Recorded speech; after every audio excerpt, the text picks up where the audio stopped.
Ethan Reed opened his and saw the sky. Not the ceiling of the depot, not the lights in the intensive care unit. Sky, blue and alien. The cart bounced on a bump, and he hit the back of his head against something hard. With my back lay bags of coal. Beside them swayed rolls of cheap fabric. It smelled road dust and horse sweat. The cart on the front turned over his shoulder. A shaggy-haired man with a beard reaching chest and red, weather-beaten face. He shouted that the kid had finally woken up, and that picked up it by the side of the road and thought that had dead. Ethan sat down. His head was buzzing, just as if inside my skull someone were with a sledgehammer on a rail. He looked at his hands, calloused, familiar. Those very hands with which he 1,000 times unscrewed the valves and tightened the seals. So the body. He felt the face. His was. The beard 3-day stubble. Everything was, it was. Except the world around was not his. The road led through the forest. Not American forest with signposts and fences. Ancient forest, with trees thick as a locomotive.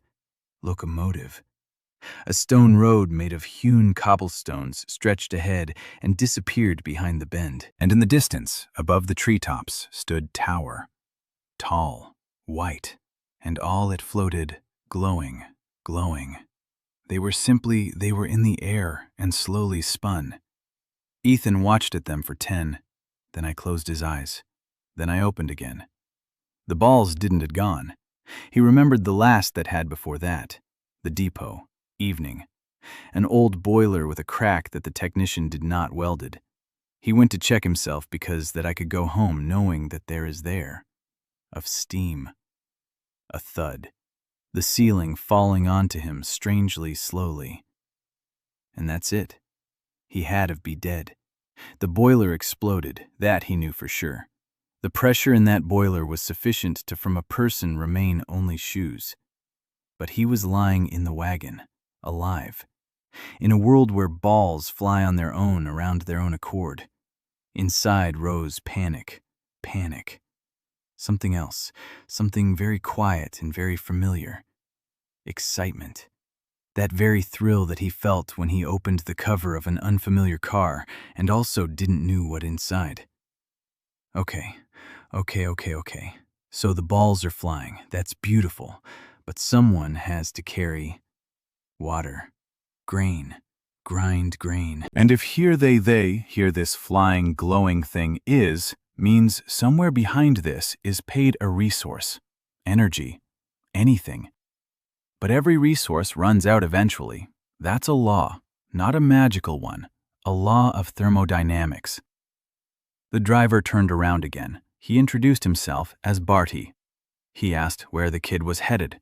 Ethan asked where Barty himself was going. Barty replied that he was going to Vallenheim, the capital, a big city. Ethan nodded and said he was headed there too. Barty grunted and said the kid looked like he'd just crawled out from under a landslide. Ethan thought that wasn't far from the truth. He began asking Barty questions cautiously, not too directly, like a traveler who'd been on the road for a long time and was out of the loop. Barty turned out to be quite talkative. Over the course of a 2-hour journey, Ethan learned the essentials. The world is called Airtania. Everything is sustained by magic. Light comes from crystals. Water is controlled by spells. Letters fly through portals. The mages are at the top. Everyone else is below. Those without a spark of mana are called non-mages. Their lot consists of fields, mines, and workshops where manual labor is done. The word engineer here sounds almost like con artist. Ethan listened and nodded. Inside, his mind was tallying everything. Each fact was filed away on a shelf. Crystals. So the resource is mined. That means it's finite. Spells require power. That means there's efficiency. Mages on top. That means a monopoly. A monopoly on energy. He'd seen this before, in history textbooks. Oil barons, coal magnates. Every time, someone had the world by the throat through control of an energy source. and every time someone would come along and find another source. Barty mentioned that he had a brother in Vallenheim, a blacksmith, a tiny workshop on the outskirts. Business was bad because the magical forges were taking all the orders. His brother was barely making ends meet. Ethan asked if his brother had a bellows and an anvil. Barty looked at him strangely and said, "Of course he did. That's what a blacksmith is for." Ethan asked if there was any coal. Barty pointed his thumb over his shoulder at the sacks Ethan was lying on. "Brown coal, cheap for heating. Mages don't use it." Ethan picked up a piece. He turned it over in his hands. He sniffed it. Low sulfur content. It burns dirty but hot. "It'll do for a start." He put the piece back. Barty asked why he wanted coal. Ethan said he wanted to build something. Barty asked what exactly. Ethan said a contraption that pumps water without a mage. Barty laughed, long and heartily. He slapped his knee and wiped away tears. Then, catching his breath, he said the kid was funny and that he should come along with him. At least it would be fun. Vallenheim opened up by evening. The city was enormous. The white stone walls rose 30 feet high. Towers with those very same glowing orbs stood every 200 yards. Guards in chainmail stood watch at the gates, and next to them stood a man in a long blue robe, a mage. Ethan sensed this not by intuition, but by logic. The robe was expensive. His bearing was commanding. The guards didn't address him. He addressed them. The wagon passed through the gate without a hitch. Barty waved to a guard as if they were acquaintances. The mage let his gaze slide over the wagon and looked away. A coal hauler with rags, nothing interesting. Ethan took note of this. Invisibility, his main weapon for the time being. He was a nobody, a mageless vagabond, as empty as a cobblestone. No one sees him, and that's good. The city within the walls turned out to be two-tiered. The upper districts glowed, crystal lanterns on every corner, clean cobblestone streets, fountains from which water shot upward, curving into unimaginable patterns. Magic. The lower districts were different, darker, dirtier, few streetlights, water from wells, laundry drying on lines strung between houses, barefoot children. Barty turned into the lower quarters. His brother's workshop stood at the end of a narrow alley, a squat stone building with a crooked sign, Dolan's blacksmith shop. Barty's brother. Dolan turned out to be the complete opposite, quiet, thin, with tired eyes. He hugged Barty without saying a word. He looked at Ethan. Barty explained that he'd picked up the kid by the roadside and that the boy wanted to build a contraption that pumps water without magic. Dolan didn't laugh. He gave Ethan a long, heavy look and said there was a cot in the back room and that he could stay if he helped out in the forge. Ethan nodded. The back room turned out to be a cubbyhole 3 by 4 paces, a wooden cot, a nail in the wall instead of a coat hook, a small window looking out into the courtyard. Ethan sat down on the cot. He looked at his hands. In his mind were 200 years of the Industrial Revolution. The steam engine, the piston, the crankshaft, the gearbox, the flywheel, bearings, standardized parts, the assembly line, the lathe, thread cutting, gear drives, valves, generator, incandescent light bulb, telegraph. All of this lay in his mind like blueprints in a tube, neatly rolled up, ready to go. And all around him was a world that still stoked its furnaces by hand. He smiled, for the first time in a long time, a genuine smile. He'd start in the morning. First, he needed to inspect the blacksmith's shop, figure out what he was working with, find materials, and build the first thing. Small, simple, so that people could see with their own eyes that iron could work on its own, without magic, without a magician, without a spark. Just steam, just pressure, just physics. He lay down and closed his eyes. Behind the wall, Barty and Dolan were talking quietly. Barty said the kid was strange but not dangerous. Dolan was silent. Ethan fell asleep to the sound of the blacksmith's bell, which someone hadn't quite extinguished. The coals crackled quietly and steadily, like a metronome. Morning began with a rumble. Dolan was a hammer on the red-hot strip rhythmically, heavily. Ethan lay on a cot and listened. Following sound of he already realized a lot. Iron is soft, theirs is low. Temperature in the furnace is insufficient. Dolan is overheating the workpiece and then cools too quickly. The metal ends up brittle. After half a year, any horseshoe of this smithy will crack. Ethan stood up. He washed his face from a bucket in the yard. The water is a bit murky, from well. He noted the depth well width by eye. Feet 30. Water. Water is low. This means aquifer. Aquifer is not deep, but the recharge is poor. In the upper quarters, water is by magicians. Here they carry by the bucketful. He entered into the blacksmith's shop. Dolan nodded at without taking his eyes off from his work. Ethan silently walked the workshop. Gorn on stone base. Handmade. Handmade. Leather. Old but functional. Anvil with a crack along the edge. Set of is limited. 3 hammers, pliers, chisels, barrel for hardening. Supply of in corner. That very brown coal. Cheap. Ethan took a piece and broke it with his fingers. He looked at the break. I sniffed it. In my mind, assessed heat output. Low. But for a small boiler, it's enough. He asked Dolan where they get iron. Dolan replied without turning around. Is in the eastern gate. There they scrap metal and scraps. Good quality is expensive. Mages take the best for their needs. The blacksmiths get what is left. Ethan asked if any Dolan any things. 2 hole-ridden cooking pots, old, torn. Dolan chuckled and said that there and that for him, they for him. Ethan said that from them can do something useful. Dolan shrugged his shoulders and nodded toward the corner. Ethan found the mess kits. He looked over them. Copper with an admixture of tin, soldered joints, holes from corrosion. Metal is, but for the first prototype it'll do. He ran his finger along the side of the pot, about 1.5 millimeters thick. Operating of such wall will withstand it, 1/10 of an atmosphere. That's enough to lift water to 3 feet, not more than that. But that a demonstration, that was enough. He got to work. The first 2 days were spent on preparation. Ethan patched the holes in the cauldrons using Dolan's anvil. Dolan watched in silence. Ethan didn't work like the local blacksmiths. He didn't strike the metal with a sweeping swing.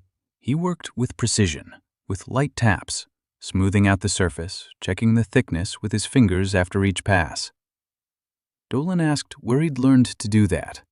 Ethan replied that his father had been a mechanic. It was true, just from another world. On the 3rd day, he began assembling the structure. One pot became a steam boiler. He cut open the second one and bent it into a cylinder, small, the length of a palm, the diameter of 2 fingers. He cut the piston from a scrap of iron strip and wrapped it in a strip of leather for sealing. Dolan's wife had given him the leather, a quiet woman named Greta. She brought a piece from an old apron and silently placed it on the workbench. Ethan made the piston rod from a long nail that he had straightened and sanded down on a stone. The crankshaft was the most difficult part. A real crankshaft required precision forging. Ethan had neither a machine nor precision tools. He solved the problem more simply. He bent an iron rod at a right angle twice. The result was a crank, rough but functional. The bellows from an old blacksmith's tool became an air pump. Ethan modified it by connecting a leather hose to the cylinder's outlet pipe. The hissing steam was supposed to move the piston, and the piston, via the crank, would pump the bellows, which in turn would drive water through the pipe. On the 4th day, Mika arrived. Ethan didn't know she was coming. He was standing at the workbench, sanding the inside of the cylinder with a piece of sandstone. The door creaked. He turned around. Standing in the doorway was a skinny girl of about 17, shaggy-haired, in a dirty dress, with bitten nails. She wasn't looking at Ethan. She was looking at the parts laid out on the workbench. Her eyes were large and completely still. That's how people look when they see something they understand. Ethan asked who she was. The girl flinched. She said her name was Mika, the laundress's daughter. She lives 2 houses down. She'd seen him carrying the iron through the yard and wanted to watch. Ethan nodded and went back to work. Mika didn't leave. She stood there watching. Half an hour later, Ethan handed her a file. He told her to file it down here by 0.5 millimeter. He showed her where. Mika took the file. Her hands were shaking. She filed it down exactly 0.5 millimeter, without a ruler, by eye. Ethan looked at the result. Then he looked at her. She was standing there with the file in her hand, and there were tears in her eyes. Ethan didn't ask why. He just said it was good and told her to come at 8 tomorrow.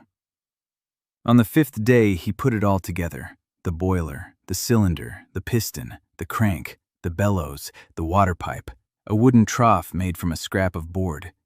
The contraption looked ridiculous, a hodgepodge of copper, iron, and leather bound together with wire. Dolan looked at it with the expression of someone who's looking at a madman but is too polite to say so. On the 6th day, Ethan lit a fire under the boiler. The brown coal didn't catch fire right away. It smoked. It gave off fumes. Greta opened the window and shook her head. Ethan waited. The pressure rose slowly. He listened for the sound, the way the pitch of the hissing in the soldered joints changed. When the pitch became steady and high, he opened the valve. Steam surged into the cylinder. The piston jerked. The crankshaft turned. The bellows contracted and expanded, and water began to flow from a wooden trough into the barrel by the hearth, a thin, steady stream from the street gutter through a pipe leading into the window and straight into the barrel. The bellows moved on their own, rhythmically. Tap, tap, tap. The steam hissed. The water flowed. Dolan sat down on the floor. He simply sat down right where he was standing. Greta covered her mouth with her hand. 3 neighbors peered in through the door. Someone called out to someone else. 10 minutes later, there were 7 people in the workshop. Everyone was watching the barrel as it filled with water. No mage, no spell, no spark of mana. Just coal, iron, and steam. An elderly neighbor with withered hands quietly crossed herself in a gesture unfamiliar to Ethan. Someone asked if it was a demonic power. Ethan calmly explained that it wasn't, that it was water that turned into steam from the fire, that the steam pushed on the iron piece, that the iron piece pumped the bellows, that the bellows drove the water. That was it. No magic, no demons, just fire, water, and iron. One of the neighbors, a middle-aged man with the face of a carpenter, asked if he could have one just like it made for his house. Ethan looked at him, then at Dolan, who was still sitting on the floor, then at Mika, who was standing in the doorway, smiling as if she'd been given the whole world. Ethan wiped his hands on his apron and said it was still just a toy, that a real pump would pump water for the whole house, and for the neighbors, too. By evening, half the street was already talking about the guy without magic, whose iron worked all on its own. Ethan was lying on a cot, staring at the ceiling. He had his first silver, earned not by strength, but by his wits. The carpenter had paid in advance for a pump for his house. Tomorrow he'd have to go to the market for iron. He needed more copper. He needed better coal. He needed tools. He needed a lathe cutter, even the simplest one. The list in his head was growing like a tree. Each branch spawned 3 new ones. But it was a familiar kind of growth, the growth of a project. He fell asleep with that feeling. For the first time in 2 lifetimes, he was exactly where he belonged. The first month in Vallenheim went by just one long shift at the depot. Ethan worked for 14 hours a day. Mika came to 8 a.m. and left when he was kicked her out. Dolan at first simply let them let the blacksmith shop and then began help himself. Silently, without questions, just got up to the time when Ethan was speaking that it was heat. The first real pump Ethan assembled in 3 weeks. Not a toy of 2 pots, a working machine. Boiler made sheet copper purchased on the black from the eastern gate. The cylinder made of iron pipe, which Dolan forged according to the drawing. The piston with 3 leather seals. crank made of a forged rod, flywheel made of heavy iron disc, which Ethan found at the classics behind the city wall. Someone threw away a broken hub from a wagon. Ethan saw in it flywheel. He always saw in broken things future cars. A pump he installed in the yard at Irma's. That's her was everyone in the neighborhood. The widow, former midwife, 60 years old. Her back is from decades of buckets from the well. Every day she lowered a bucket on a rope and pulled it back, 30 feet down, 30 feet up, 6 times a day. Ethan dug a ditch from the well to its house. He laid a clay pipe. I installed a pump by the well. I connected the firebox. I loaded the coal. I turned the valve. The pump started clattering. Water began flowing through the pipe. A minute later, water gushed from the faucet in the wall of Irma's house. Clean, cold, a steady stream. Irma stood there watching for a long time. Then she cupped her hands. Water filled her palms. She brought them to her face. She sniffed it, tasted it, and began to cry. Quietly, silently. She just stood there crying while the water ran down her hands. Ethan stood beside her, not knowing what to do. To him, it was just a valve, a piece of threaded copper. To her, it was the end of 40 years of hauling buckets. The whole neighborhood came out to watch. People stood around and looked at the water as if it were a miracle. But it wasn't a miracle. It was a pump. Iron and copper and steam and coal. Nothing more. Orders poured in. Wren the carpenter wanted a pump for his house. Grim the baker wanted a pump for his bakery. The laundromat on the corner wanted a pump so they wouldn't have to haul water for laundry. Ethan did the math. Every pump required copper and iron and leather and coal. Every pump required 3 weeks of work. He had 2 hands. Dolan had 2 hands. Mika had 2 hands. 6 hands for the whole world. Not enough. He began to teach Mika properly, not just fetch and carry. He explained to her why every part was necessary, what pressure was, why steam expands, why the piston had to be tightly lapped and the valve had to open at the right time. Mika listened with eager eyes. She absorbed the knowledge like dry earth absorbs water. A week later, she could assemble the valve assembly on her own. 2 weeks later, she was lapping pistons with greater precision than Ethan. She had fingers, slender, sensitive fingers that could feel a gap as small as 1/10 of a millimeter. Ethan made a special file handle for her, thinner than the standard one, shaped to fit her palm. Mika held that file as if it were the most precious thing she owned. By the end of the first month, 3 pumps were operating in the neighborhood. Water was flowing into 3 houses. Word spread beyond the street, beyond the neighborhood. People from neighboring districts began coming to see Ethan. The curious, the skeptics, the supplicants. And then, one day, the first unwelcome guest arrived. A man in a gray raincoat holding a piece of paper. He identified himself as a health inspector from the Elementalists Guild. He said a complaint had been filed about smoke, that the steam devices weren't certified, that the use of fire in residential neighborhoods without the Guild's permission was prohibited by paragraph such and such of Article such and such. Ethan listened calmly. He knew this type. In any world, in any century, when someone starts doing something that works, a man with a piece of paper shows up. He asked the inspector if it was possible to obtain a permit. The inspector said it was. He would need to submit an application to the Elementalists Guild. The processing time ranged from 6 months to a year. The fee was 20 gold pieces. 20 gold pieces. Ethan earned 5 silver pieces per pump. 1 gold piece was worth 100 silver pieces. 20 gold pieces was 2,000 silver pieces. 400 pumps. 10 years of work. The inspector knew that. The inspector smiled and left. Dolan stood in the doorway of the smithy, pale. He said it was over, that you don't argue with the guild, that they had to take the pumps apart and forget about it. Ethan looked at him, then at Mika, who was standing at the workbench with a file in her pale fingers, then out at the street, where water was trickling by Irma's house. He said he wouldn't take anything apart. Dolan said they'd put him in jail, or worse. Ethan said that first he needed to find someone who could count money better than the guild, because 20 gold pieces isn't a fine, it's the price of the matter. And if he could find someone who saw it not as a fine but as a price, then the problem was solvable. Dolan didn't get it. Mika did. She said she knew a woman, a merchant's wife.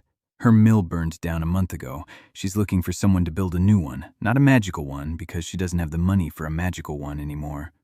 Ethan asked her name. Mika said, Kaylin Mercer. Ethan nodded and asked her to set up a meeting.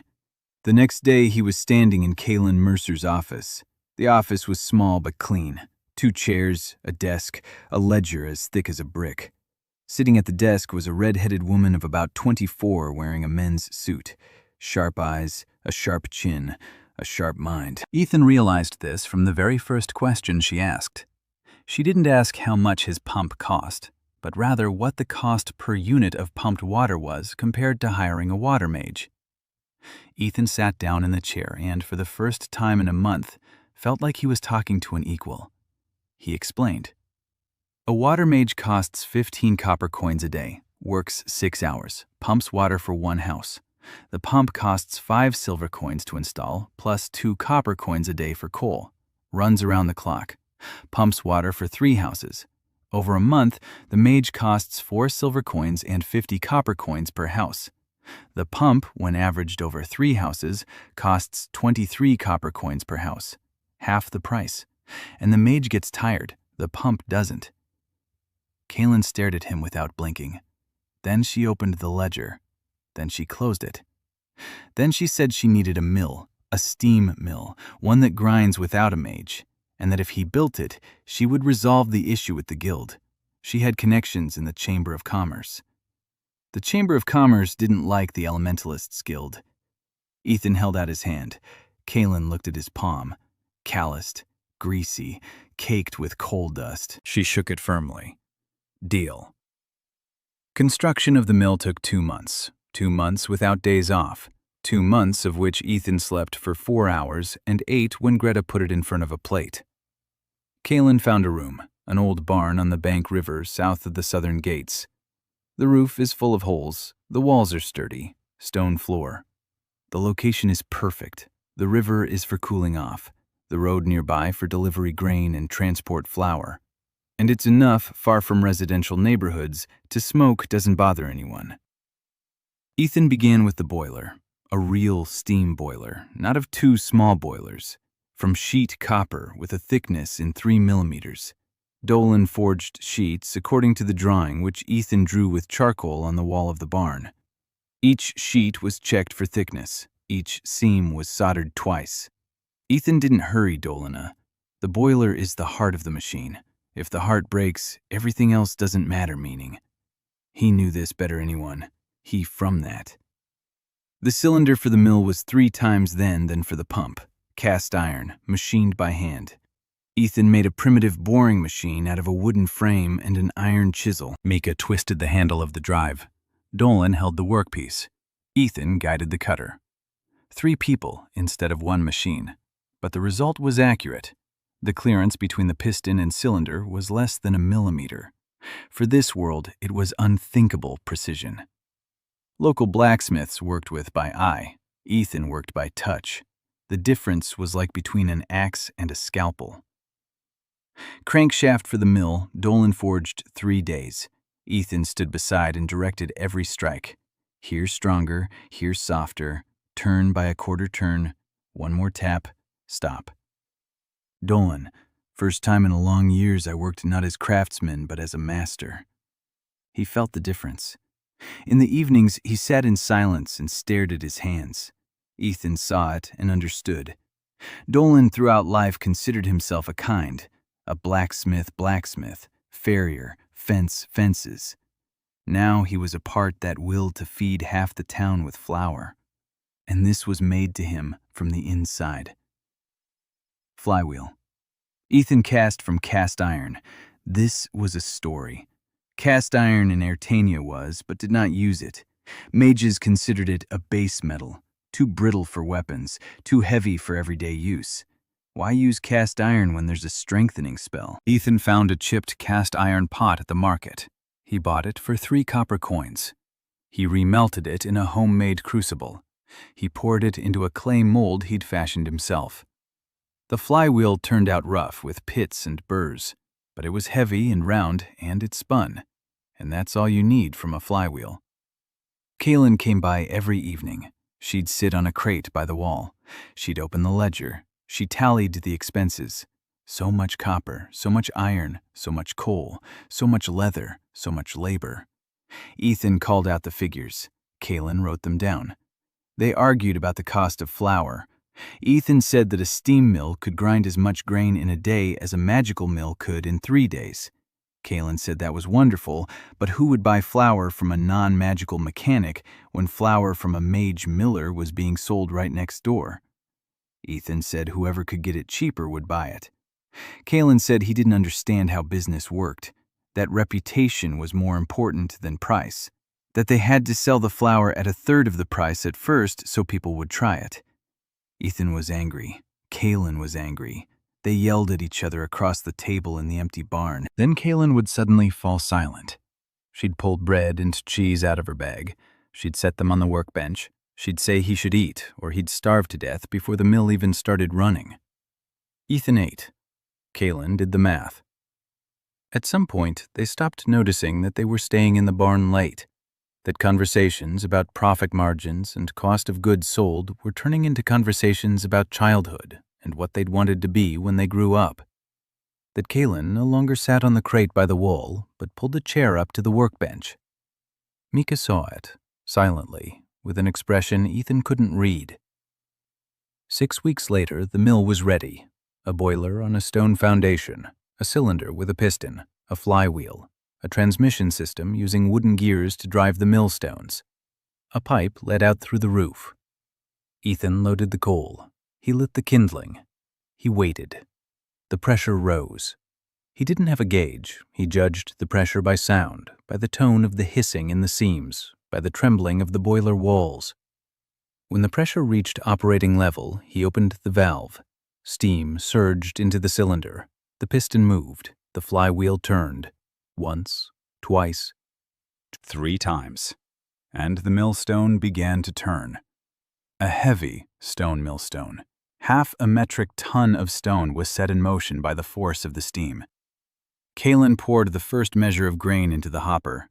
The grain fell between the stones, and from below, a white stream of flour began to pour out. White, fine, evenly ground. Kaylin took a pinch. She rubbed it between her fingers. She looked at Ethan. Ethan was standing by the boiler, listening to the machine. The rhythm was steady. The pressure was stable. The temperature was normal. The machine was working. Kaylin said the grind was better than that of any mage miller in town. Ethan nodded. He knew. A mage miller turns the millstone with a spell. A spell causes uneven rotation, jerks, and stops. When the mage gets tired, the speed drops. A steam engine turns smoothly, no jerks, no stops. As long as there's coal, it keeps turning. The mill ran around the clock, in 3 shifts. Ethan hired 6 workers, non-magicians, the kind no one else would hire. 2 men and 4 women. He trained them in a week, loading coal, monitoring pressure by sound, feeding in grain, and unloading flour. Simple, repetitive. No magic needed. No spark needed. Just hands and a head. By the end of the 2nd month, the Mercer mill was grinding 3 times as much flour as any magical mill in the city. Kaylin sold the flour at 20% below market price. Bakers were lining up in droves. The Elementalists Guild took notice. The inspector paid another visit. This time there were 2 of them, with a document longer than the last one. But Kaylin was ready. She pulled her document out of her bag. A permit from the Chamber of Commerce. The seal of the ducal court, the magistrate's signature. The mill was classified as a craft enterprise, not magical, not subject to the jurisdiction of the Elementalists Guild. The inspectors read the document. They exchanged glances. They left in silence. Kaylin put the document back in her bag. She looked at Ethan. Ethan looked at her. They exhaled at the same time and laughed at the same time. It was the first time they had laughed together. That evening, Ethan sat in the workshop, drawing with charcoal on the wall. His next project, a steam-powered lathe. Without a lathe, he couldn't make precise parts. Without precise parts, he couldn't build machines that were more reliable or faster. A bottleneck. Each technology opens the door to the next. The lathe will open the door to the standardization of parts. Standardization will open the door to mass production. Mass production will open the door to manufacturing. Mika sat nearby, tracing the blueprint onto a piece of leather. She already knew how to read his blueprints. She understood what every line meant, every dimension. Ethan told her that they would start building the lathe tomorrow. Mika nodded. Then she asked quietly, "Is it true that his machines can replace magicians?" Ethan paused. Then he said they couldn't replace them, equalize them, so that a person without a spark could live no worse than a person with a spark. Mika was silent for a long time. Then she said that she wanted that more than anything in the world. Ethan looked at her, skinny, shaggy, covered in soot, with a file in her apron pocket. His first student. He said they would do it, but first, they needed a machine. Rumor about Master Ride spread as smoke from a chimney, up and into all directions.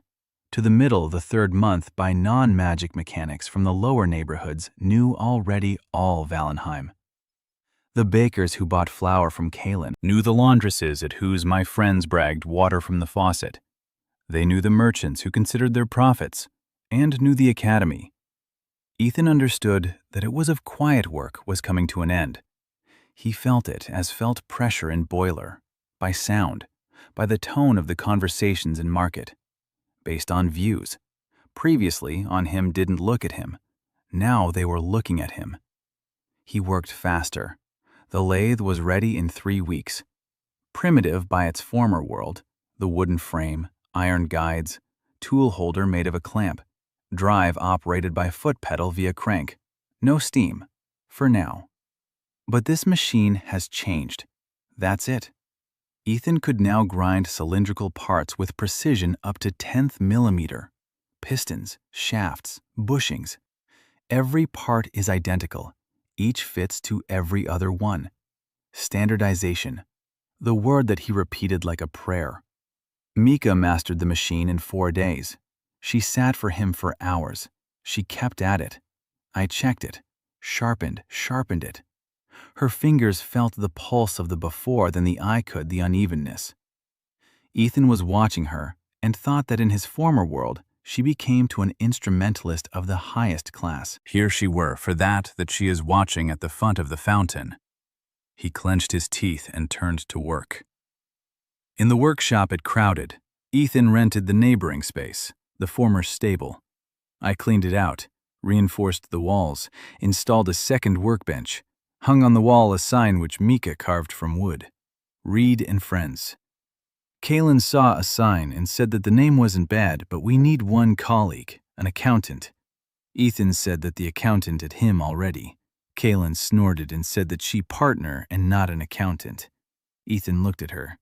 He thought for a moment, then took a piece of work and finished on the sign at the bottom. Partner Mercer. Kaylin looked at the sign for a few seconds, then turned away quickly. But Ethan noticed that the tips of his ears of her turned red. The attack took place at night, at the end of the 3rd month.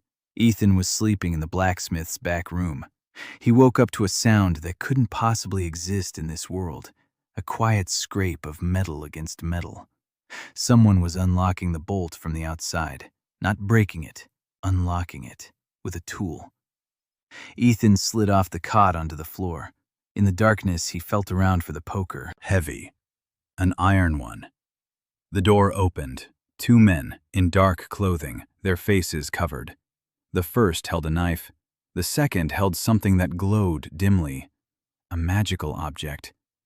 Ethan couldn't see the magic. He couldn't sense it. To him, the object simply glowed dimly, that was all. He didn't know what it did. The first stepped inside. Ethan struck the hand holding the knife with a poker, a dry crack. The knife flew into the corner. The man howled.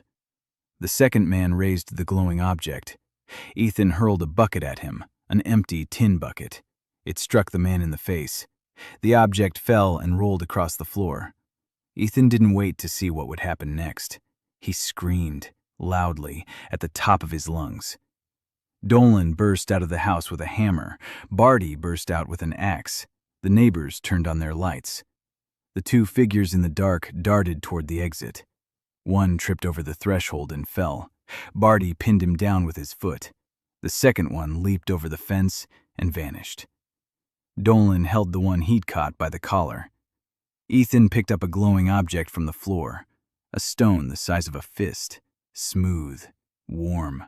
Something was flickering inside it. Dolan saw the stone and turned pale. He said it was a destructive amulet, a guild artifact. When activated, it burns everything within a 10-step radius: iron, wood, flesh.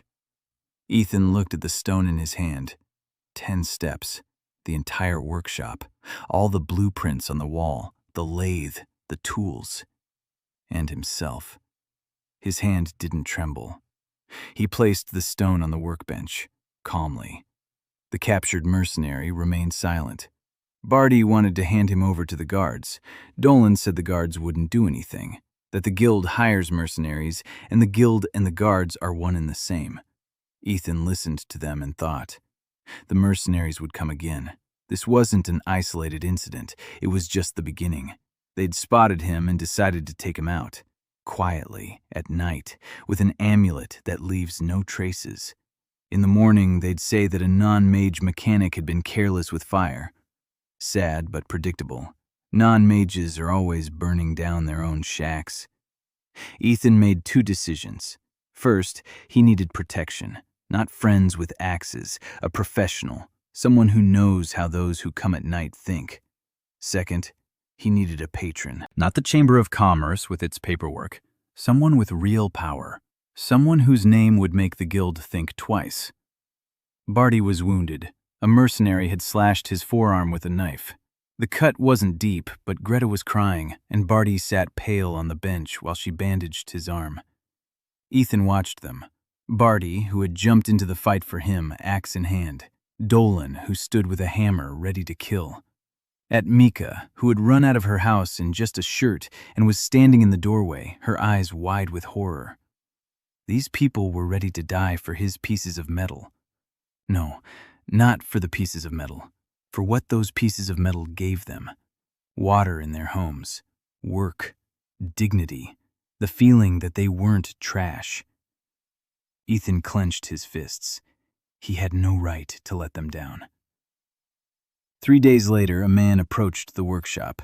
Short, thin, southern cheekbones, a scar across his eyebrow, short, dark hair, dressed simply, a leather jacket, pants, boots, a sword in a worn scabbard hung from his belt.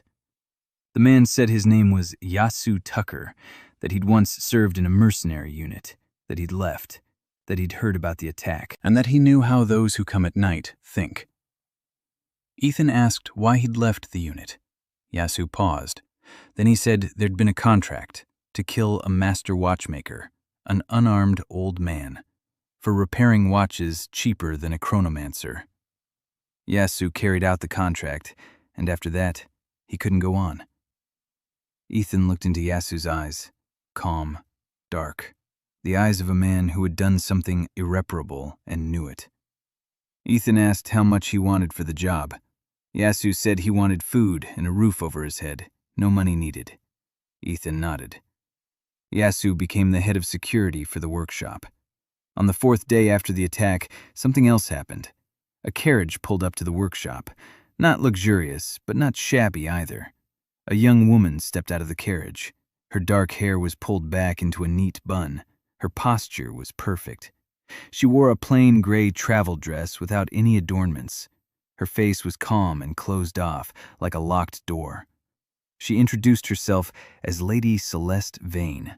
She said she wanted to order a pump for her country estate. Ethan looked at her hands, soft, without calluses, at her posture. Merchants' wives don't stand like that. That's how those who were taught from childhood to wear a crown stand. At her eyes, which swept across the workshop, not like a customer's, but like a scout's. She looked at the blueprints on the wall, at the machine, at the people. She was assessing. Ethan said the pump would be ready in 2 weeks. Celeste nodded. She asked the price. Ethan named it. She didn't haggle. She took out her purse. She placed the full amount on the workbench in advance, and she left.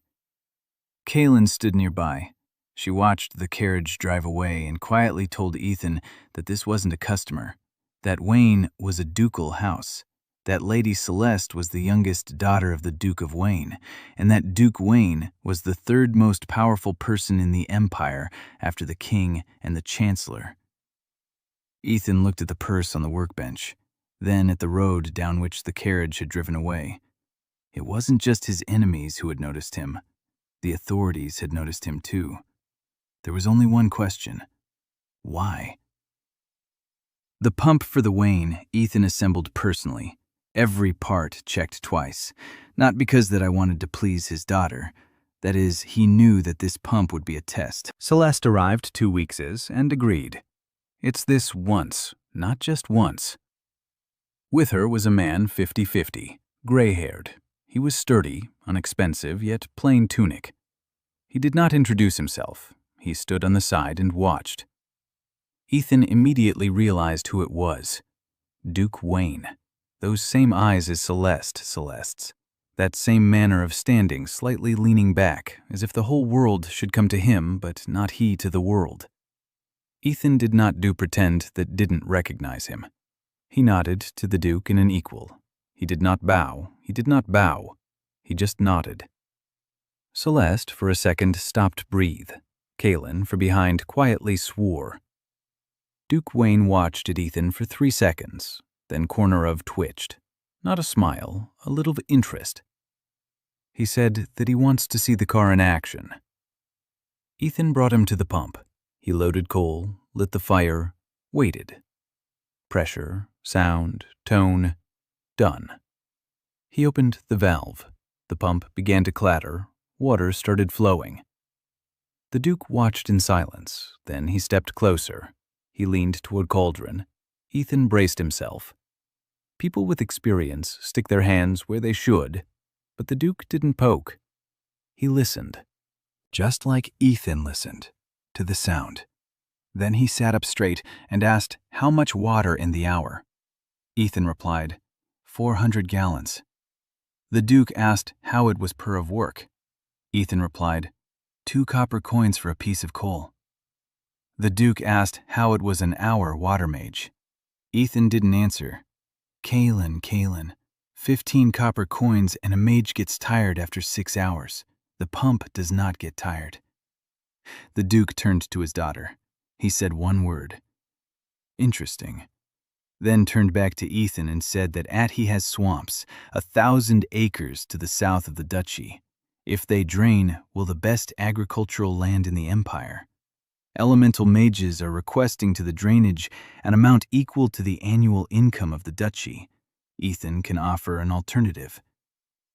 Ethan did not answer right away. He thought, 1,000 acres of swamps. That is a single pump. Its system, drainage ditches, pipelines, 10 or 15 steam pumps, coal, maintenance, people. He believed in his head. The volume of water, area, depth, time. In a minute of silence, he said that he could. After half of the mages, and for a year instead of 3 years. The Duke looked at a daughter. Celeste replied with a glance. Between them, a whole conversation without a single word. The Duke nodded. He said that he would send someone to discuss the terms, and left. Celeste lingered. She walked over to Ethan and quietly said that he was a madman or a genius, and that she hadn't decided who of the two. Ethan replied that usually it was one and that. Celeste didn't smiled, but her eyes changed. They warmer, on 1/10 degree. Ethan noticed. Kaylin noticed it. When Celeste left, Kaylin said that the Duke Wayne is not a philanthropist, that he is investing only in that generates profit. And what if Ethan doesn't keep his promise? Then Duke will not just be disappointed, he will destroy him. He won't out of malice, out of practicality. A non-working asset is written off.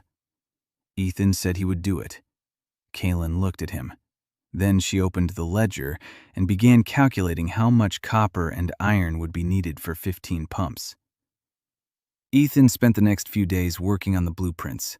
He drew up a system for draining the swamps, canals, pumping stations, pipelines, every component, every valve. Mika sat beside him and traced the drawings neatly. She could already read his drawings better than he could draw them himself. Once, she pointed out a mistake in the flow diagram. Ethan looked. She was right. He'd forgotten a check valve on one of the lines. Without it, when the pump stopped, the water would flow backward and flood the furnace. He corrected it. He looked at Mika. He announced in front of everyone that this valve wasn't his. It was Mika's. Mika blushed to the roots of her hair and buried her face in the drawing, but her shoulders straightened, just a little. Yasu stood by the door and looked at Ethan with that calm, dark gaze of hers. Ethan already knew that Yasu was a woman. He found out by accident, a week after she was hired. She was bandaging her arm after sword training. Her sleeve rode up. Ethan saw it. Yasu noticed that he'd seen it. She froze. Ethan said the bandage needed to be wrapped tighter or it would slip off. Yasu looked at him for a long time, then she nodded. They didn't talk about it anymore. Yasu continued to wear men's clothes. Ethan didn't care. What mattered to him was that she understood how those who came at night thought. The rest was none of his business. After the attack, things were quiet. For 3 weeks. Yasu said that didn't mean the danger was gone. It meant they were changing tactics. The mercenaries hadn't worked out, so there would be something else. She turned out to be right. 3 days later, a town crier appeared on the street in front of the workshop. He read the decree of the Elementalists' Guild. Steam was declared an unstable element. The use of steam-powered devices within the city limits without a guild license was punishable by a fine of 50 gold pieces and the confiscation of the equipment. Licenses are issued by the guild based on the results of an expert review. The cost of the review is 40 gold pieces. The processing time ranges from 1 to 2 years. The crowd in front of the workshop was silent. Ethan stood in the doorway and listened. His face was stony. Inside, he was doing the math. They'd raised the stakes from 20 gold pieces to 50, and they'd added confiscation. If he didn't pay, they'd come and take everything. The lathe, the pumps, the blueprints. Everything he'd built over the past 3 months. The town crier left. Dolan sat down on a bench by the wall and covered his face with his hands. Barty stood nearby with his bandaged arm and said nothing. Mika held the file in both hands as if it were a weapon. Kaylin took a piece of paper and a quill from her bag and began to write. Quickly, angrily. She said she would file a counterclaim with the Chamber of Commerce, that the Guild's decree contradicted the commercial code, that one cannot declare something a natural disaster if it is not a natural disaster, that steam is water heated by fire, not a magical substance. Ethan listened and nodded, but he knew that paperwork meant time, and time was something he didn't have much of. While the lawyers argued, the Guild would send people to confiscate his goods, and a letter from the Chamber of Commerce wouldn't stop a mage with a seal. He needed the Duke. He looked at Kaylin. She understood without words. She nodded. She sat down to write another letter, to Lady Celeste Vane. The reply came 2 days later. It was brief. Lady Celeste invited Master Reed and his partner Mercer to dinner at the Duke's city residence. Kaylin read the note and looked at Ethan. She told him he needed a clean shirt. Ethan looked at himself. His apron was covered in oil. His hands were covered in soot. Coal dust was in his hair. He said he didn't have a clean shirt. Kaylin closed her eyes. She opened them. She said she'd buy one. Dinner at the Duke's residence was quiet. No servants in livery, no pomp and circumstance. A small room, a table for 4. Celeste, the Duke, Ethan, Kaylin. The food was simple: meat, bread, wine. The Duke ate in silence. Then he pushed his plate aside and asked Ethan directly what he wanted. Ethan answered just as directly: legal protection. The status of a supplier to the Duke's household that would shield him from the guild. The Duke asked what he was offering in return. Ethan said he was offering the marshes, 1,000 acres of fertile land in a year's time, and everything he builds after that. Pumps, mills, machinery. Everything runs without magic. Everything is cheaper than magic. The Duke was silent. Celeste was silent. Kaylin was silent. Ethan was silent. The silence lasted a minute. Then the Duke said he was placing Reed's workshop under the protection of the House of Wayne, officially, starting tomorrow. Any attempt at confiscation would be considered an encroachment on the duchy's property. Ethan nodded. The Duke stood up. He held out his hand. Ethan shook it. The Duke's hand was dry and firm. Ethan's hand was calloused and smelled of machine oil. 2 handshakes, 2 worlds, 1 deal. As they left the residence, Kaylin walked in silence. Then she said that Ethan had just become the most protected non-mage in the Empire, and the most dangerous, because now the Duke was backing him. And that meant the guild would no longer send inspectors and mercenaries. It would send someone smarter. Ethan walked down the night street and looked up at the stars. Strange stars in a strange world. He thought about the boiler that had killed him in his past life, about the crack he'd gone to check, about the hiss of steam, and about the fact that here he'd been given a second chance. Not by God, not by the system, not by a goddess in a white dress.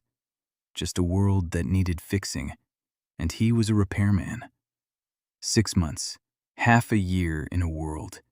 Ethan stood in the middle of the workshop, which was already no longer fit in 2 rooms. Kaylin rented the entire courtyard, the former carriage workshop on the border lower and middle neighborhoods. 4 rooms, blacksmith shop, assembly shop, warehouse, office, in the shed for finished products. Under the canopy stood 6 pumps ready for installation, all identical, standard. Each part is interchangeable. Ethan achieved this by machine and the sink, who checked every piston, every valve, every bushing. If part did not has the, washing silently put her in the drawer for alterations. No one didn't argued, even Dolan, who was twice older her. Mika was these months has changed. It hasn't grown. I haven't gained weight. She still was skinny and shaggy and covered soot. But she stopped hunch over. She stopped hide her eyes. When she walked through the workers parted to let her through. Not out of fear, out of respect. She was a leading master precision mechanics. She was 17 years old. In workshop there were 12 people, 8 men, 4 women. All are non-magic users, all from lower neighborhoods. Dolan was a master blacksmith. Barty was in charge of he traveled to mines and coal warehouses. He haggled, he swore, he brought iron and copper and coal. Hand is healed, but the scar remained. He wore it as a medal. Yasu guarded the perimeter. After the patronage, the Duke of the attacks there, but Yasu didn't let her guards down. She hired 4 former soldiers. She set up night guards. She checked every biggin who entered into the courtyard. One day, she caught a man who had come to apply for a joint, and Adder was a plan for a piece of leather hidden in his sleeve. Yasu took him out of the gate in silence. The man did not return. Kaylin managed the finances. The general ledger had grown to 3 volumes: revenue, expenses, orders, deliveries, contracts. She hired 2 scribes to handle the day-to-day operations while she focused on strategy. Kaylin was thinking 3 months ahead. She had already negotiated with bakeries for long-term flour deliveries from the mill. She negotiated with laundries for pumps on installment plans. She negotiated with apartment building owners for water supply systems for entire buildings. Ethan designed, Kaylin sold. Together, they were a machine no less precise than a steam pump. One evening they stayed late at the office. Kaylin was calculating the quarterly profits. Ethan was drawing up plans for a new type of boiler with a double wall for safety. Kaylin looked up from the ledger and said that this quarter they had earned more than her father had in the best year of his life. Her voice faltered. Ethan looked at her. Kaylin was staring at the ledger but didn't see the numbers. She saw her father, who had died, leaving her with debts and a burned-down mill, who had believed his daughter could manage, who had been laughed at in merchants' gatherings for teaching his daughter the trade instead of marrying her off. Ethan didn't say anything comforting. He took the contract with the Duke out of his desk drawer. He pointed to the bottom line. There were 2 names there: Master Ethan Reed, partner Kaylin Mercer. She looked at her name, then at Ethan. Ethan shrugged and said he was an engineer, not a merchant, that without her he'd still be selling pumps one by one for a silver coin. Kaylin quickly turned away toward the window. Ethan pretended not to notice. It was during this very period that Ha-un appeared, on a quiet morning at the beginning of the 4th month. Ethan came to the workshop and saw a girl at the gate. She was sitting right on the ground, leaning against the wall, skinny, dirty, in tattered traveling clothes. A long black braid hung over her shoulder. Her eyes were closed. She was asleep, or unconscious. Yasu stood nearby, looking at her with an expression Ethan had never seen before. Not wariness, recognition. Yasu said the girl had arrived during the night, that she was a refugee from the east, from the kingdom of Muryan. There, those without magic are persecuted. They burn them. Ethan crouched down next to the girl. She opened her eyes, dark, huge on her gaunt face. She said with a slight accent that her name was Hei-un-so, that she'd walked here for 3 months, that she'd heard about a master who builds machines without magic, that she wanted to work. Ethan asked what she could do. Ha-un stood up.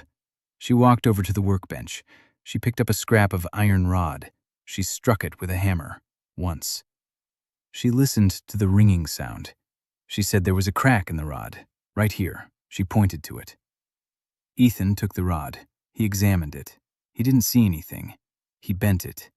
The rod snapped exactly where Hei-un had pointed. Ethan looked at the break, then at Hei-un. She stood there waiting. She didn't ask. She didn't beg. She just stood there and waited. Ethan said lunch would be at noon. Yasu silently set a bowl of porridge in front of Ha-un. Ha-un ate slowly. Her hands were shaking, but she held the spoon firmly. Ethan gave her a job, inspecting the materials, every piece of iron, every sheet of copper, every blank. Ha-un listened to the metal. She detected cracks by the sound. She identified impurities by the color of the sparks when struck. She determined the sulfur content in the coal by its smell. After a week, not a single defective part slipped past her. After 2 weeks, the workers began bringing her the blanks before they started processing them, just so she could listen and nod. Ethan made her head of the quality control department. It sounded like a big deal for a workshop with just 12 people, but Ethan was thinking 3 years ahead. When there were 300 of them, the person whose word could bring the entire shop to a halt would be more important than any engineer. Ha-un accepted the position in silence. She rarely spoke anyway. For the first month, she flinched every time someone raised their voice. She sat in a corner. She ate alone. She avoided eye contact. Ethan didn't pressure her. He simply invited her to have lunch with everyone every day. Every day, she refused. Every day, he invited her again. On the 23rd day, she came and sat down at the communal table. No one said a word. Greta served her seconds. Barty passed her some bread. Mika smiled. Ha-un ate in silence. But Ethan noticed that her shoulders had dropped. Not from fatigue, from relief. By the end of the 6th month, Reed's workshop had become more than just a workshop. It was a place where people came in broken and were mended. Not with words, with work, with purpose, with meaning. Ethan stood at the gate that evening, watching his people head home. Dolan walked slowly, tired, but upright, not slouching. Mika walked briskly, a file in her pocket, a blueprint tucked under her arm. Ha-un walked quietly, but she walked. She didn't run. She didn't hide. She walked. Yasu brought up the rear, checking the alleys, out of habit. Kaylin stood next to Ethan, shoulder to shoulder. She said that tomorrow a man from the Duke would arrive to discuss the schedule for draining the swamps. Ethan nodded. She said they needed to hire more people, that 12 people weren't enough for a job like this. Ethan said he knew. Kaylin said she'd already put out an ad, that those interested would come tomorrow. Ethan looked at her. She was thinking for him, not in his place, for him, like the second cylinder in a 2-cylinder engine. He said thank you. Kaylin snorted and said there was nothing to thank her for. It was business. But she didn't leave. She stood nearby, shoulder to shoulder, and watched the sunset over the rooftops of Valenheim. Archmage Liana Orso came without warning. She at the Threshold workshop at noon on a working day. Ash-colored is pulled back into a loose bun, her glasses on her nose. Academy of the Academy is draped crookedly. Beneath them is a dress with an ink stain on an elbow. She didn't look like an archmage. She looked like a person who had forgotten to eat because that was reading a book. Yasu caught it at the gate. Liana showed the seal from the Academy. Yasu wasn't impressed. She called Ethan. Ethan came out. He looked at the stamp. He looked at woman. I asked what she needed. Liana, she said that she wants to watch the steam engine. Do not confiscate. Do not ban it. Take a look. Because she's a scientist and she's curious. Ethan stood there thinking. The Academy had been trying to destroy him for 5 months. Inspectors, mercenaries, decrees.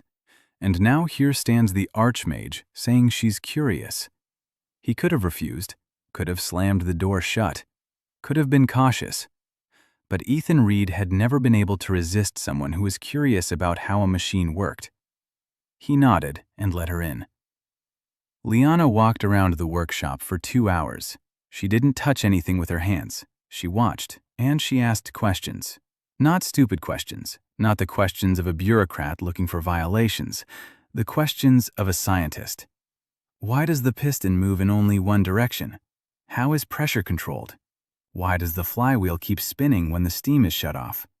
What is inertia? Ethan answered, at first briefly, then in more detail. Then he took a piece of chalk and began drawing on the wall. The Carnot cycle, simplified, for a world that doesn't know thermodynamics.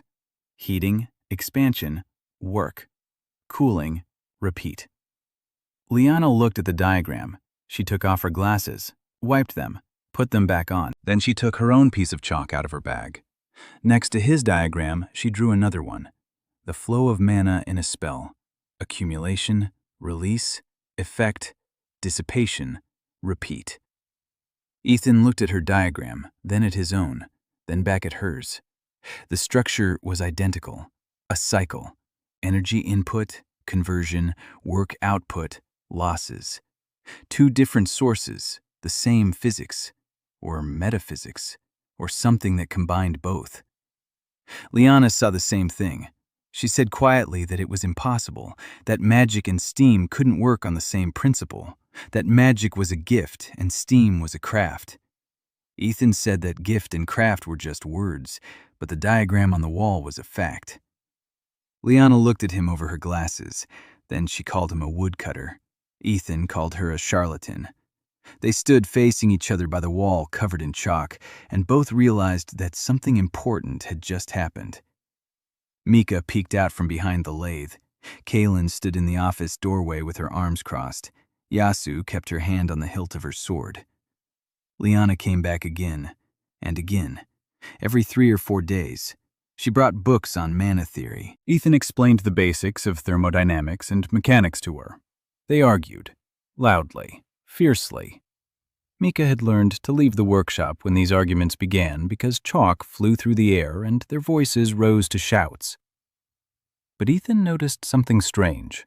After every argument, Liana would leave deep in thought, and 2 days later she'd return with new questions that were more precise than the previous ones. She was thinking, really thinking. She wasn't just defending a position, she was searching for the truth. That was a rarity in any world. One day, she brought an old book, a thick one with a leather binding and silver clasps. The book was written in an ancient language. Liana translated a key passage. The text described how mana came into being in the world. According to the Academy's official doctrine, mana was a gift from the gods, eternal, inexhaustible. But this book, written 1,000 years ago, said otherwise, that mana flowed through veins in the earth, that the veins had been laid by someone long ago. That the word in the ancient language, which everyone had translated as grace, actually meant network. Ethan listened. A network laid by someone long ago. It didn't sound like magic. It sounded like infrastructure, like a water main, or an electrical grid, or a railroad. Someone at some point had built an energy delivery system, embedded it into the earth itself, and 1,000 years later, the locals had forgotten that it was a structure and decided it was a miracle. He didn't tell Leanne that, not yet anyway. It was too bold a claim. He needed proof. But he remembered it, and something clicked in his head, like a valve in a steam engine. An ancient civilization. Engineers, not mages. Engineers who built the world. Meanwhile, Leanne had told him something else. Few at the Academy knew about this. The mana veins were drying up. The old crystal mines were running empty. New spells demanded ever more power. The Academy was secretly raising the prices on everyday spells. The crisis that had been brewing for 20 years was becoming increasingly acute. Leanna said that was exactly why she'd come to him. Not out of curiosity, out of fear. She had seen the numbers. She was better at calculations than any mage at the Academy, and the numbers showed that in 10 years, there wouldn't be enough mana to meet basic urban needs, light, water, and heat. In 20 years, cities would begin to sink into darkness, unless an alternative emerged. Ethan silently pointed to the steam pump standing against the wall. Liana looked at the pump, then at Ethan. Then she said he was the most annoying person she'd ever met. Ethan said the feeling was mutual. Liana snorted. She took off her glasses, rubbed the bridge of her nose. Then she said she wanted to work with him, not against him, with him, to explore the point where steam and mana intersect, to understand why the schematics match. Ethan held out his hand. Liana looked at his palm, calloused, covered in chalk and oil. She shook it, firmly. Kaylin watched from the office. Miko watched from behind the machine. Yasu from behind the door. Ha-Un from the corner where she was inspecting a batch of blanks.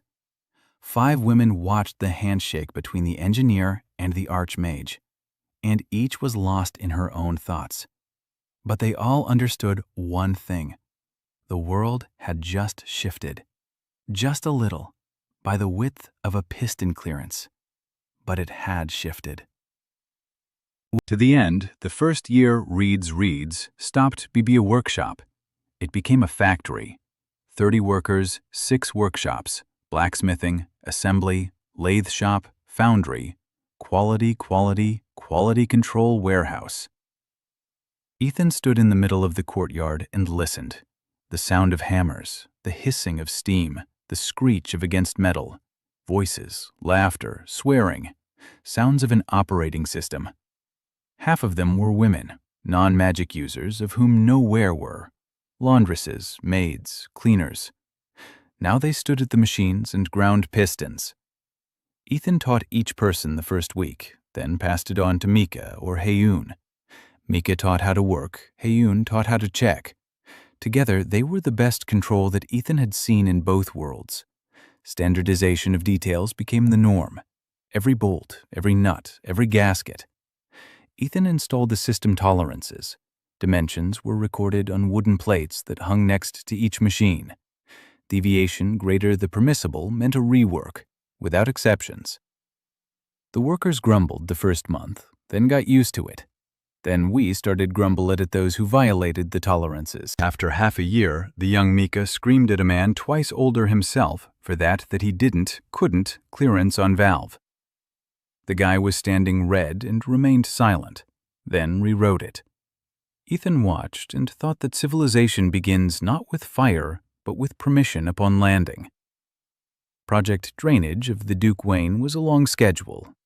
Ethan designed a system of 12 pumping stations, each of steam boiler and a pump. Hired diggers dug the drainage ditches. Workers from the factory laid the pipes. Ethan traveled to the swamps every week. He checked the installation, adjusted the angles of the pipes, and replaced the gaskets that had been corroded by the swamp water. He taught the local workers how to maintain the boilers. Celeste came with him, not every time, but often. She said she was overseeing her father's investments. In reality, she stood next to Ethan at the edge of the swamp and listened as he explained why a pipe had to slope at 2 degrees rather than 3. She didn't understand the engineering details, but she understood a man who knew his craft, and that fascinated her.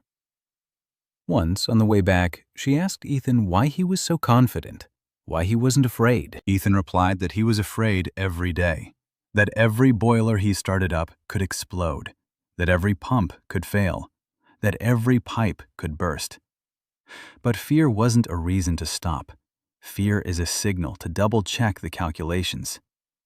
Celeste was silent for a long time. Then she said that her whole life she'd been taught to hide her fear, to pretend it wasn't there, that the Waynes aren't afraid. Ethan said that was silly, that a person who isn't afraid doesn't check the seams, and an unchecked seam kills. He knew that better than anyone. Celeste looked at him. Then she said he was a strange man. Ethan said he heard that a lot. The carriage rolled along the stone road. The wheels clattered over the cobblestones. Celeste sat across from him, staring out the window. Ethan sat there thinking about pipes. But sometimes he wasn't thinking about pipes.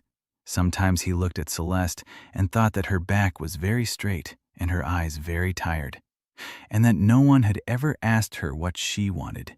Everyone asked what she was supposed to do.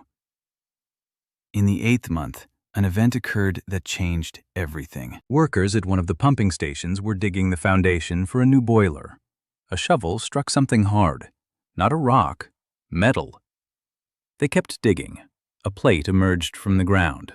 Metal, smooth, rust-free, 2 fingers thick, the size of a door. Ethan was told about it that evening. He arrived the next morning. He crouched down in front of the plate.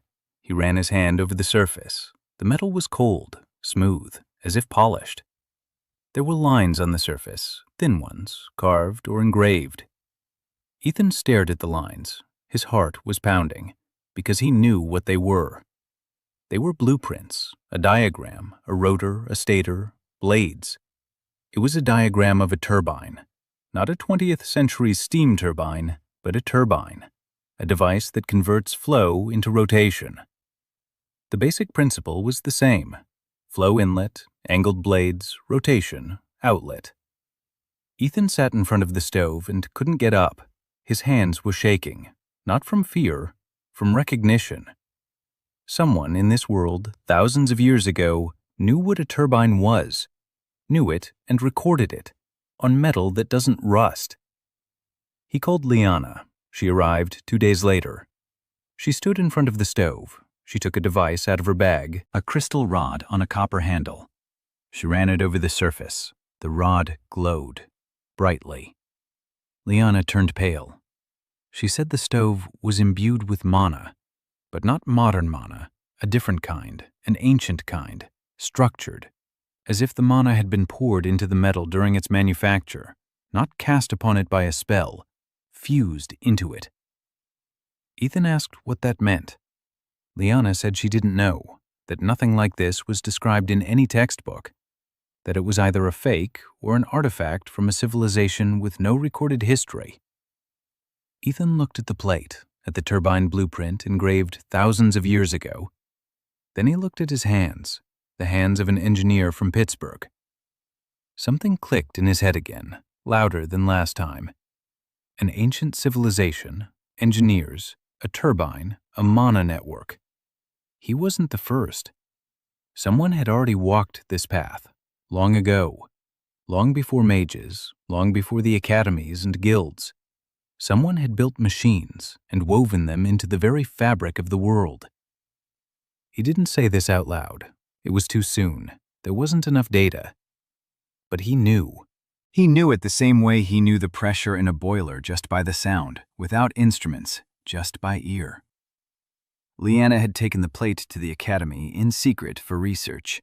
Ethan had made a copy of the blueprint, traced it onto leather, and hidden it in the workshop. Mika saw the drawing. She asked what it was. Ethan said it was the next step, but not yet. First, they had to finish what they'd started. Mika nodded. She trusted him, completely, the way one trusts a compass. In the 10th month, Ethan made a decision he'd been discussing with Kaylin for 3 weeks. A railroad. A short one, 3 miles, from the nearest mine to the factory. Ethan hauled iron and coal in wagons, slowly, expensively. A wagon carries half a metric ton. A rail car can carry 5 metric tons. 1 steam locomotive would replace 10 wagons. Kaylin did the math. The cost of the rails, the cost of the ties, the cost of the locomotive, the cost of labor to lay the tracks. The total came to a lot. A great deal. All the factory's savings and then some. Kaylin said it was a risk. What if the railroad didn't pay for itself? They'd go bankrupt. Ethan said it would pay for itself. That a railroad doesn't change the cost of transportation. It changes the speed. And speed changes everything. Kaylin looked at him. Then she closed the ledger. She said she believed not in the numbers, but in him. Ethan took some charcoal and began drawing on the wall. Rails, ties, a steam locomotive, the first steam locomotive in this world. He named it Barty 1. The construction of the railroad took 4 months, 4 months of filth, sweat, cursing, and happiness. Ethan never had been so happy. Not even in the depot when I was restored steam locomotives. That's because there he was rebuilding the past. Here, he was building the future. The rails were a problem. In this world was any rolling mills. Every rail was forged by hand. Dolan and 4 blacksmiths worked in shifts. The strip of iron, heating, forging, straightening, inspection, next. Each rail with a length of 6 feet, each weighing at 40 pounds. On 3 miles, it takes 2,600 rails. That was madness. Ethan knew, Kaylin knew, everyone knew. But Ethan found a solution. He didn't forge perfect rails. He made rails from strips of iron nailed to wooden beams. As the first railroads in England of the century. Cheap, crude, but it works. The railroad ties were cut from oak logs. The oak was this world grew everywhere. Cheap, affordable. Working manufacturing and hired laid the road. Ethan walked ahead. He was the trail with stakes. He checked the slope with a simple level made of a wooden strip and a lead plumb line. Sink was beside her. She was measuring the angles. She was measuring the distances. Ha-Un checked every joint, every fastening, every rail. If the iron clanged not, that she stopped work. They replaced the rails, without arguments. The word Ha-Un was the law, the line. Yasu was guarding the construction site. People from the guild came. They watched. They interfere. The dukes worked. But Yasu knew that they were not just. They remember. They count. Celeste came twice. The first, once I brought an official permission from the Duke for construct a track through his land. The second time I brought lunch for the workers. 30 portions of hot meat with porridge. The workers ate and didn't believe that I had been her daughter. Celeste stood on a side and watched as they were eating. Ethan came over to her. She said that her father approves. What he sees in the railroad, a tool. But she sees something else. She sees how 30 people who half a year ago no one had noticed sitting on the ground and are eating together and laugh and feel themselves needed. Ethan looked at her. Then he asked, "Celeste, what do you want to build?" Celeste froze. She opened her mouth, closed it, opened it again. She couldn't find the words. Ethan waited. She said quietly that she didn't know. that no one had ever asked her that before, that her whole life she'd been asked what she should do for her family, for the duchy, and for the crown, but not what she wanted. Ethan nodded. He said it was okay, that the answer would come, not now, when she was ready. Celeste looked at him for a long time, then she turned away. Ethan noticed that her hands were trembling, just a little. The Barty 1 locomotive was the pinnacle of everything Ethan had built in this world.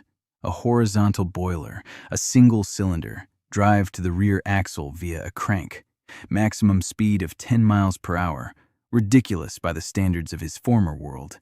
For this world, it was a miracle, or heresy. It depended on who was looking. Ethan had spent a month building the locomotive, by himself, with Mika and Dolan. Every detail, every bolt, every seam. He checked the boiler 3 times. He pressure tested it with water before letting off steam. He checked every valve, every safety valve. He hadn't forgotten the crack that killed him. He'd never forget it. The day of the launch was cloudy, a gray sky, a light breeze. A crowd had gathered at the start of the track, factory workers, neighbors, onlookers, a few merchants. Barty stood in the front row. He knew the steam locomotive was named in his honor. When Ethan told him that, Barty was silent for a minute. Then he turned away and blew his nose into a handkerchief for a long time.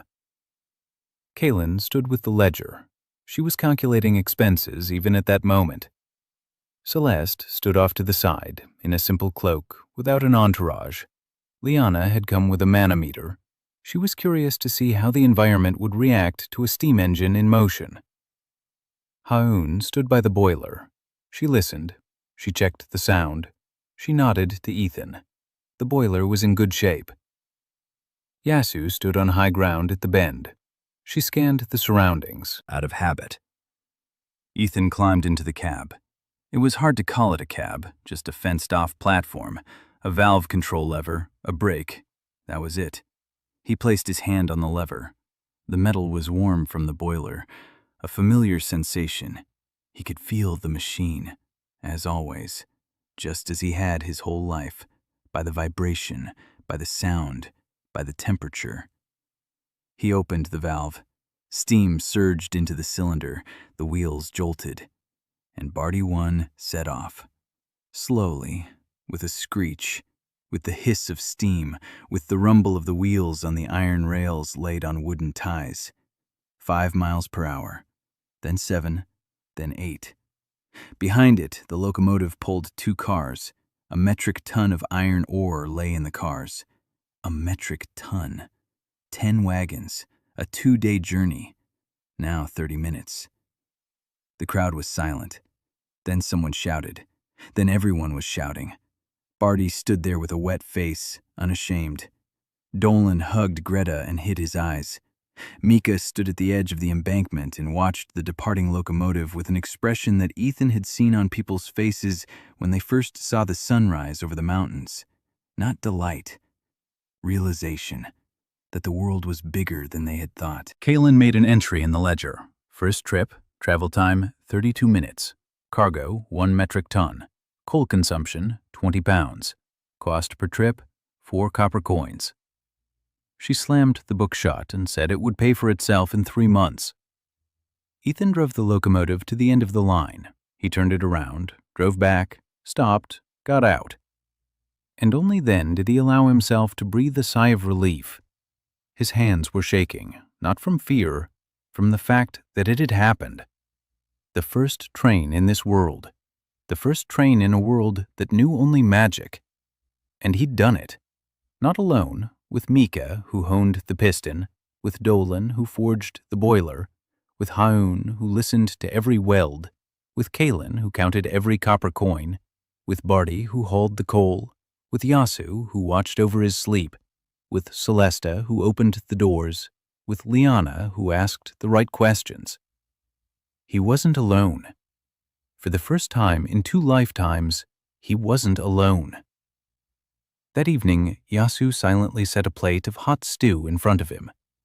Ethan had forgotten to eat, as usual. Yasu didn't say a word. She just set the plate down. Ethan looked at her. Yasu stood with her arms crossed, waiting for him to start eating. He began. She nodded and left. Kaylin was sitting in the office, counting. Mika was cleaning the machine in the workshop. Haun was sorting the blanks for tomorrow. Dolan and Greta had gone home. Barty was sitting in the yard, looking at the steam locomotive standing on the tracks. Sometimes he would walk over and touch the side of the locomotive with his hand, the way one might touch the face of a sleeping child. Ethan finished his stew. He looked at the wall where a diagram of the turbine, copied from an ancient tablet, was drawn. Then he looked at the Barty 1 blueprint. Then he closed his eyes. The Academy already knew about the locomotive. By tomorrow morning, all of Valenheim would know. By the day after tomorrow, the entire region. He had put the smoking, rumbling machine on public display. There was no way to hide the steam. The smoke is visible 10 miles away. Now they'll come. Not inspectors, not mercenaries. Those at the top. Those who make the decisions. And among them will be one man whom Ethan had not yet met but had heard about from Liana. Archmage Cassian Vale, head of the Faculty of the Elements at the Royal Academy. The man who knew about the mana crisis before anyone else. The man who was no stranger to fear. The man who feared the speed at which steam was changing the world. Ethan opened his eyes. He looked at his hands, calloused, greasy, familiar. These hands built a train. These hands will build more. But first, he had to survive what was coming tomorrow. Archmage Cassian Vale arrived through 3 days after the launch Barty 1. He didn't an assistant, didn't Ethan a subpoena. He on his own, on foot, without entourage, without a robe, in plain gray doublet. A man 51 years old, tall, lean, graying temples, an intelligent, weary face, the eyes of a man who hadn't slept in a long time. Yasu intercepted him at the gate. Vale stated his name calmly. No titles, just Cassian Vale. Yasu recognized the name. Her hand rested on the hilt of her sword. Vale looked at her and said he'd come to talk, not to fight. Yasu didn't move her hand, but she let him pass. Ethan was standing at the workbench, sanding a valve for a new pump. He turned around when Vale entered.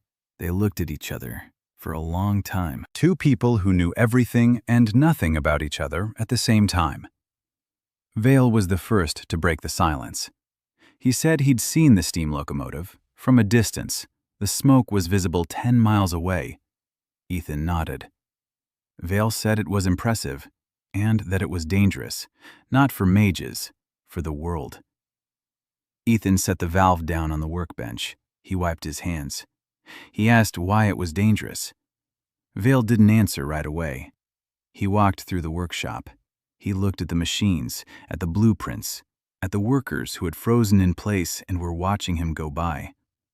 Then he stopped by the wall where 2 diagrams had been drawn in chalk. The steam cycle, the mana cycle, side by side, identical in structure. Vale looked at them for a minute. Then he turned to Ethan. He asked who had drawn the second diagram. Ethan said it was Liana Orso. Vale nodded. He said that Liana had always been too smart for the academy and too honest. Then he sat down on a crate by the wall. He just sat down, like an ordinary person, not like an archmage, and he began to speak. He said that mana was dying, that the veins in the earth were running dry, that over the past 20 years, the amount of available mana had shrunk by 1/3, that the Academy had known about this for 100 years, that every rector passed this secret on to the next one along with the seal, that they had tried to solve the crisis. They'd searched for new deposits. They'd developed spells that consumed less mana. They'd even tried to create mana artificially. Nothing worked. Mana wasn't being created. It was only being consumed, like coal in a furnace. Ethan listened. Then he asked why Vale was telling him this. Vale looked at his hands. His fingers were long, dry, the hands of a man accustomed to holding a staff, not a hammer. He said that in 50 years, there wouldn't be enough mana to meet basic urban needs. In 100 years, it would run out completely. And if the world wasn't ready by then, the cities would plunge into darkness. Water supplies would stop, heating would stop, defensive barriers would fall. Wars will break out over the last crystals. Millions of people will die. Ethan was silent. Vale continued. He said he didn't see Ethan as an enemy. He saw the shadow of disaster. Not because steam is bad, but because steam is too fast. The world isn't ready. Mages aren't ready. If everyone found out tomorrow that magic was running out, panic would ensue. If steam replaces magic too abruptly, wars will break out between the old and the new. He asks not to stop. He asks to slow down, to give him 50 years. Ethan replied calmly, without anger. He said that Vale doesn't have 50 years, or even 5. He said he was speaking to him as an engineer, that the system is already falling apart, that the aqueduct in the city center, held together by old spells, leaks every month, that the crystal lanterns in the lower districts are going out one by one, and the guild isn't replacing them because there aren't enough crystals, that the water in the wells is turning murky because the purifying spells are weakening. Ethan said he wasn't a destroyer. He was a repairman. He hadn't come to break the magic. He'd come to offer an alternative while magic still existed, so the transition would be smooth, so that when mana ran out, people would have pumps and mills and steam locomotives and lanterns that burn without crystals. Vale listened. His face was ashen. His eyes were red from sleeplessness. He said he understood, that it all made sense, that the numbers didn't lie. But that logic was one thing, and people were another. That the mages, who had been the elite for 20 generations, wouldn't become ordinary people without a fight, that there would be bloodshed. Ethan said there would be bloodshed either way. The question was how much. If they began the transition now, the world would be ready in 20 years. If they waited, mana would run out in 50 years, and the world would collapse. Vale was silent for a long time. The workshop was silent too. Everyone stood and listened. Mika at the lathe, Dolan at the bellows, Ha-Un in the corner, Kalen in the office doorway. Yasu was by the exit. Vale stood up. He straightened up. He looked down at Ethan. Ethan was a head shorter. Vale said he couldn't stop the academy, that the Council of Archmages had already made its decision, that there would be an official charge, a violation of the balance of the elements, that they would send a combat unit, that the factory would be sealed off, that he would be arrested. Ethan asked when. Vale said in 2 weeks. The council takes its time convening. Ethan nodded. 2 weeks. That was a long time. For an engineer accustomed to working 14 hours a day, it was an eternity. Vale headed for the exit. He stopped at the door, turned around, said very quietly that he hoped Ethan knew what he was doing, because if he didn't, they'd both lose. Ethan replied that he knew. Vale left. Yasu watched him go. Kalen approached Ethan. She said that 2 weeks wasn't enough. Ethan said it was enough if they knew what to prepare. Mika asked what they were going to do. Ethan looked at her, at everyone, at his people. 30 pairs of eyes, 30 pairs of hands. He said they would work, just like always, because he didn't know any other way. 2 weeks. Ethan spent them not in training for defense. He was preparing something he knew how to do. A car. Not weapon, a tool. The plan was simple. If the academy were to establish the factory, people will lose their jobs. 30 families will be left without income. The lower neighborhoods will lose water. The mill will stop working. Bakers will be left without cheap flour. Hundreds of people will return to buckets and wells and darkness. Ethan wasn't one to let that happen. In 2 weeks, he made 3 things. First, he wrote a complete documentation. Every drawing, every instruction, every tolerance, every assembly and maintenance. I was repainted from scratch. Ha-Un checked. Kalen organized them. 12 notebooks from calf leather. Complete guide to building steam pumps and mills and machines. 3 copies. 1 in the workshop, 1 at Kalen at home, 1 at Celeste's at the Duke. If destroy, 1 left 2. If destroy 2, 1, 1. Knowledge does not burn if it's broken down into 3 parts. Second, he trained the workers, not 2, not 3, all 30 of them.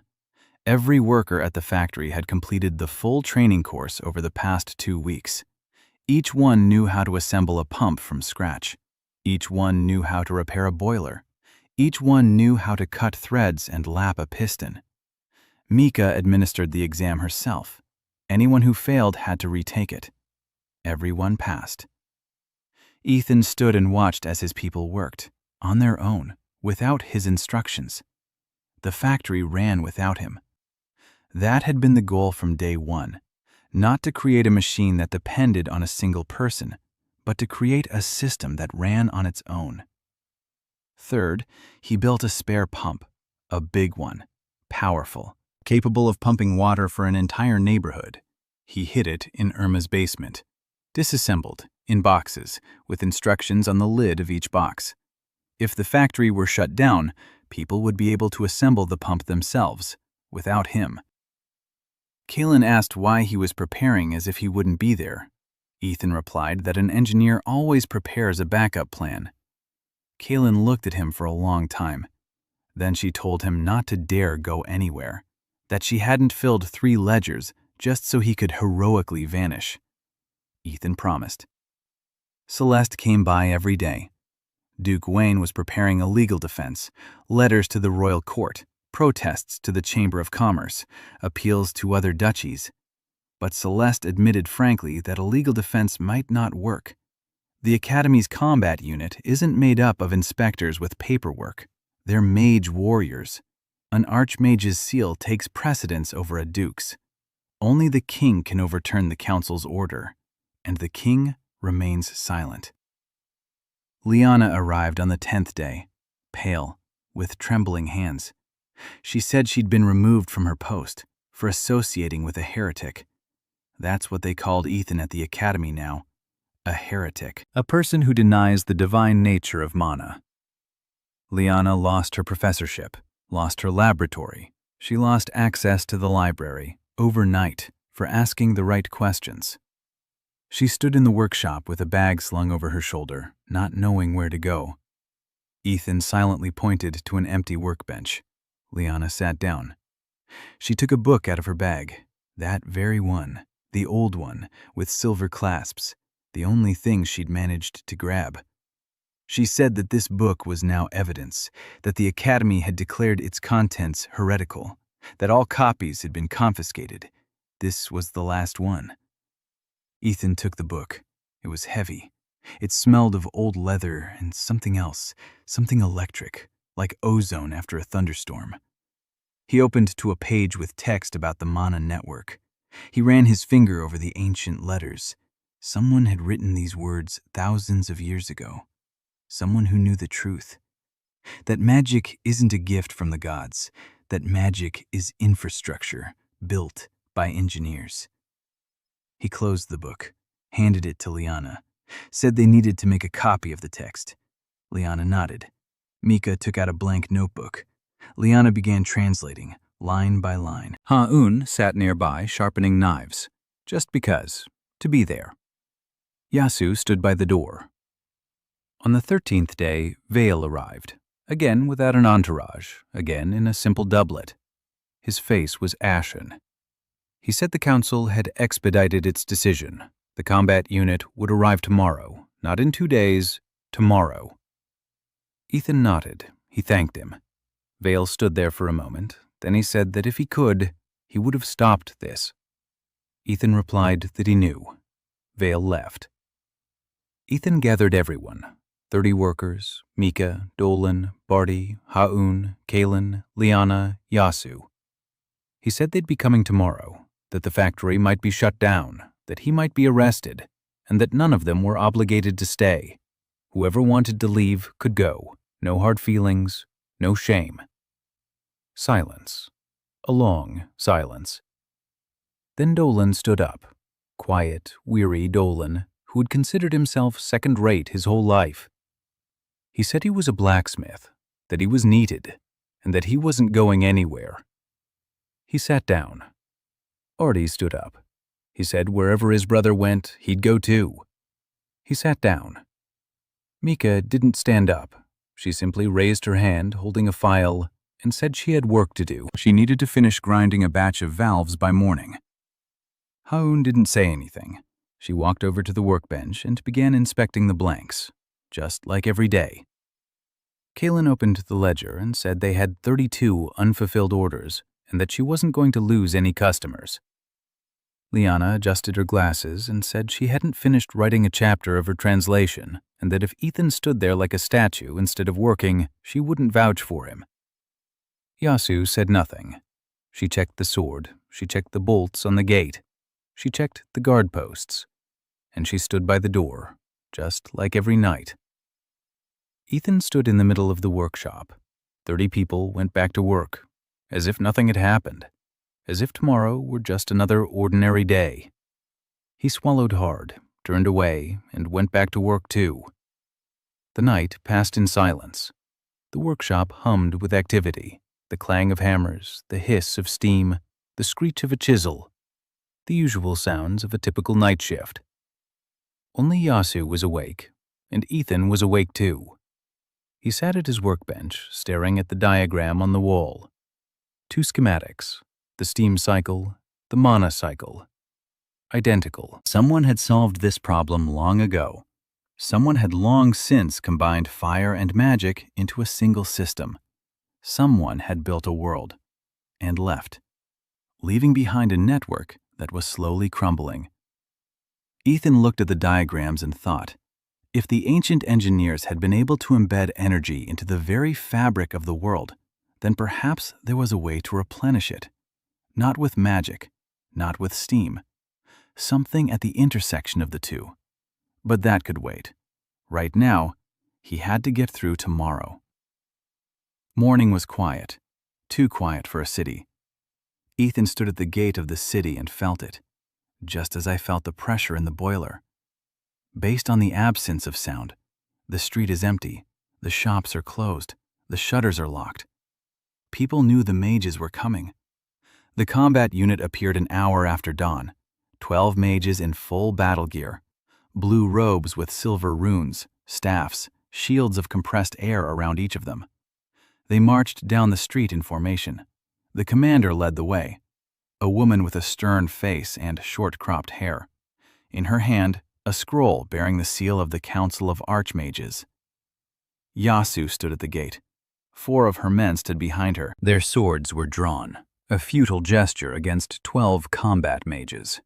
But Yasu stood her ground. The squad commander stopped 10 paces away. She unrolled the scroll. She read it aloud. An order from the Council of Archmages to seal Reed's factory for disrupting the balance of the elements. All devices are to be confiscated and destroyed. Master Reed is to be arrested and brought before the council for trial. Ethan stood behind the gate and listened. His men stood nearby, all 30 of them. No one had left. Mika, Dolan, Barty, Haun, Kaylin, Liana, Greta, the workers, everyone. Celesta appeared from the side, on horseback, alone, without an entourage. She rode up to the squad commander and dismounted. She took out a scroll bearing Duke Wayne's seal. A protest, an official objection to the council's order, a demand to postpone its execution until the royal court reaches a decision. The commander read the protest. She looked at Celeste. She said that the council's seal took precedence over the Duke's, that the order would be carried out, that if Lady Wayne did not step aside, she would be arrested for obstruction. Celeste did not step aside. She stood between the detachment and the gates. Her back was straight, her chin was raised, her eyes were calm. Ethan saw the knuckles of her clenched fists turn white. She was afraid, and yet she stood her ground. At that very moment a sound rang out, muffled, distant, like the rumble of underground thunder. Then another, and another. The ground shook. The window panes rattled. Someone shouted. The mages turned around. In the center of the city, a column of water rose above the rooftops, not upward, sideways. horizontally, shattering walls, sweeping away storefronts, flooding the streets. The aqueduct.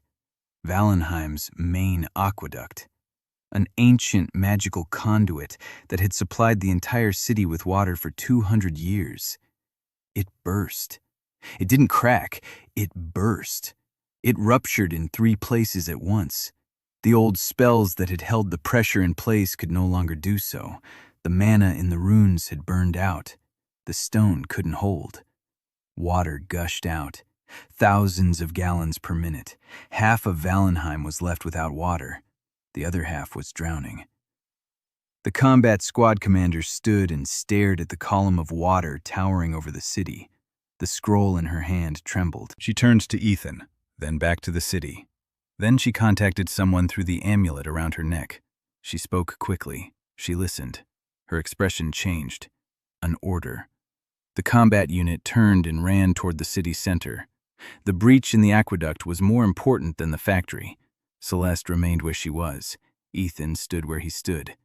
They looked at each other. Ethan wasn't happy. He wasn't gloating. He looked at the water flooding the city and saw what an engineer would see.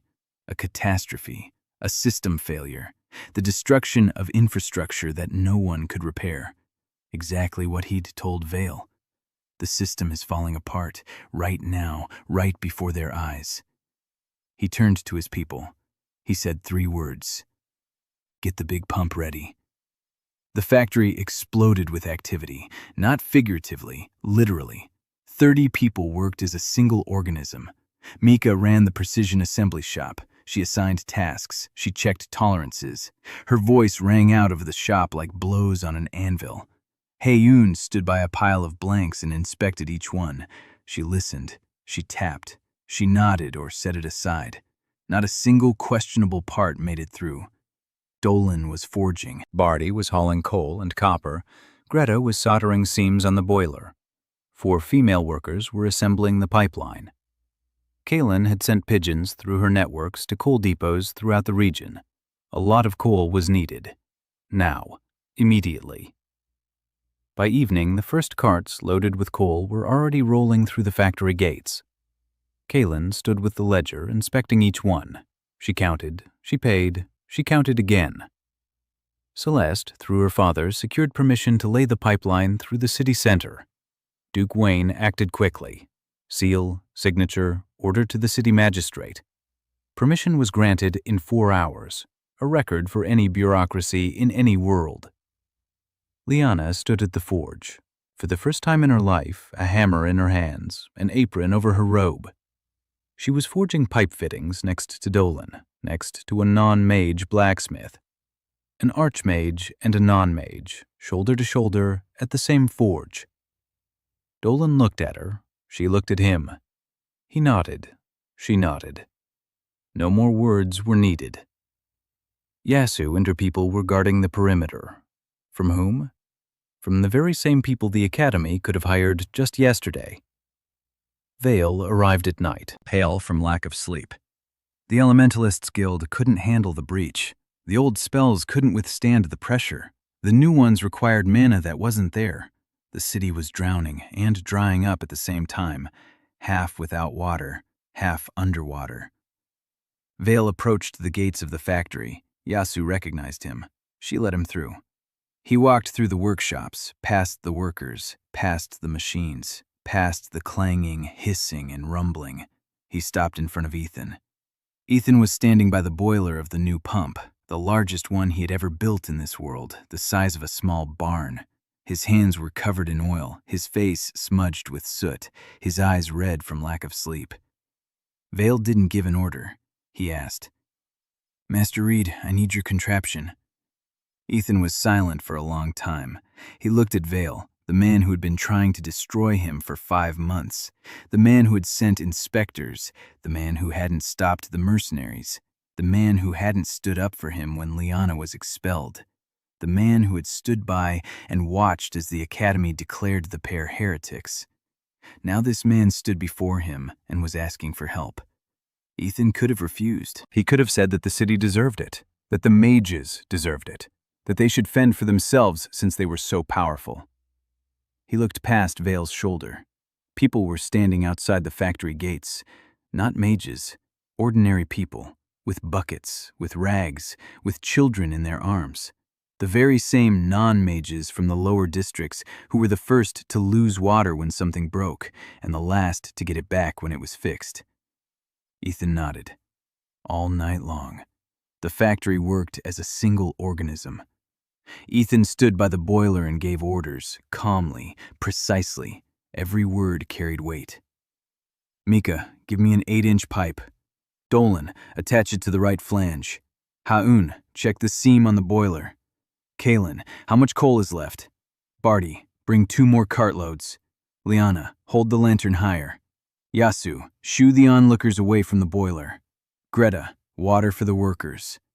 Everyone knew their place. Everyone did their job. 30 people, 60 hands, 1 mechanism. By 4 in the morning, the pump was assembled. The boiler on a stone foundation, a double-piston cylinder, a flywheel, a system of pipes, a suction pipe leading to the water collection basin at the ruined aqueduct, a discharge pipe leading to the city fountain in the central square, a fountain that hadn't been working since the evening. Thousands of people stood around it with empty buckets. Ethan checked every seam, every bolt, every valve. Ha-Un stood nearby and listened to the boiler. She tapped the side of the boiler with a wrench. She nodded. The boiler was sound. Mika checked the piston. The clearance was within tolerance. Liana ran a crystal rod along the pipes, not out of necessity, out of habit. The rod didn't glow. No mana. Pure iron. Pure physics. The sky was turning gray. Dawn. Ethan stood by the main valve, silence all around. Thousands of people in the square. Mages in blue robes, guards, merchants, laundresses, bakers, children. Everyone was staring at the iron structure the size of a barn standing by the dried-up fountain. Vale stood in the front row. Next to him was Celeste. Next to Celeste was Duke Wayne. Ethan placed his hand on the valve. The iron was cold, familiar. He turned it. The fire in the furnace roared. The pressure rose. He listened. The tone of the hiss, the vibration of the walls, the frequency of the knocking. Everything was normal. The pressure was within operating range. He opened the main valve. Steam surged into the cylinder. The piston moved. The flywheel spun. 1, 2, 3. Knock, knock, knock. Rhythmic, steady, like a heartbeat. The pipes hummed. Water began to flow. Ethan stood and listened. He gauged the flow rate by the sound of the pipes. He assessed the pressure at the joints by the vibration of the flanges. Everything was holding up. Everything was working. 5 seconds, 10, 20, and a jet of water shot up from the fountain in the center of the capital. Not magical, engineered, clean, cold, powerful. The water fell into the fountain's basin and scattered into spray. Silence reigned over the square for 3 heartbeats. Then someone shouted. Then everyone was shouting.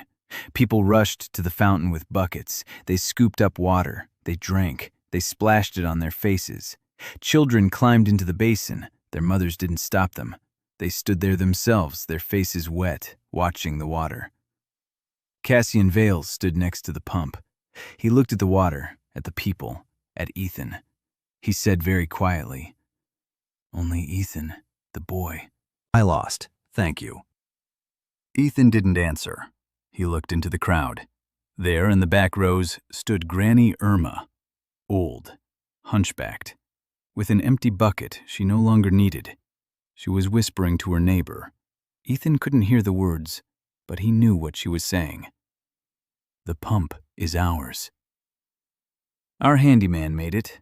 Mika stood behind his shoulder. She was crying quietly, not out of sadness, out of something greater than sadness and greater than joy. Kaylin stood nearby. She pretended something had gotten in her eye. The ledger was pressed to her chest. Celeste stood off to the side in a modest raincoat. She looked out at the square, at the people drinking water from a single stream, mages and non-mages, from the upper quarters and the lower ones, all together. and she thought she'd grown up on the wrong side of the courtyard. Liana stood by the boiler. Her hands were covered in soot. Her glasses were fogged up. She looked at the pump and didn't see a machine. She saw the answer to the question she'd been asking her whole life. Is it possible to save the world without magic? Yes, it is. Just like this, with iron and coal and your hands. Ha-Un stood in the shadows by the wall, quiet, unnoticed.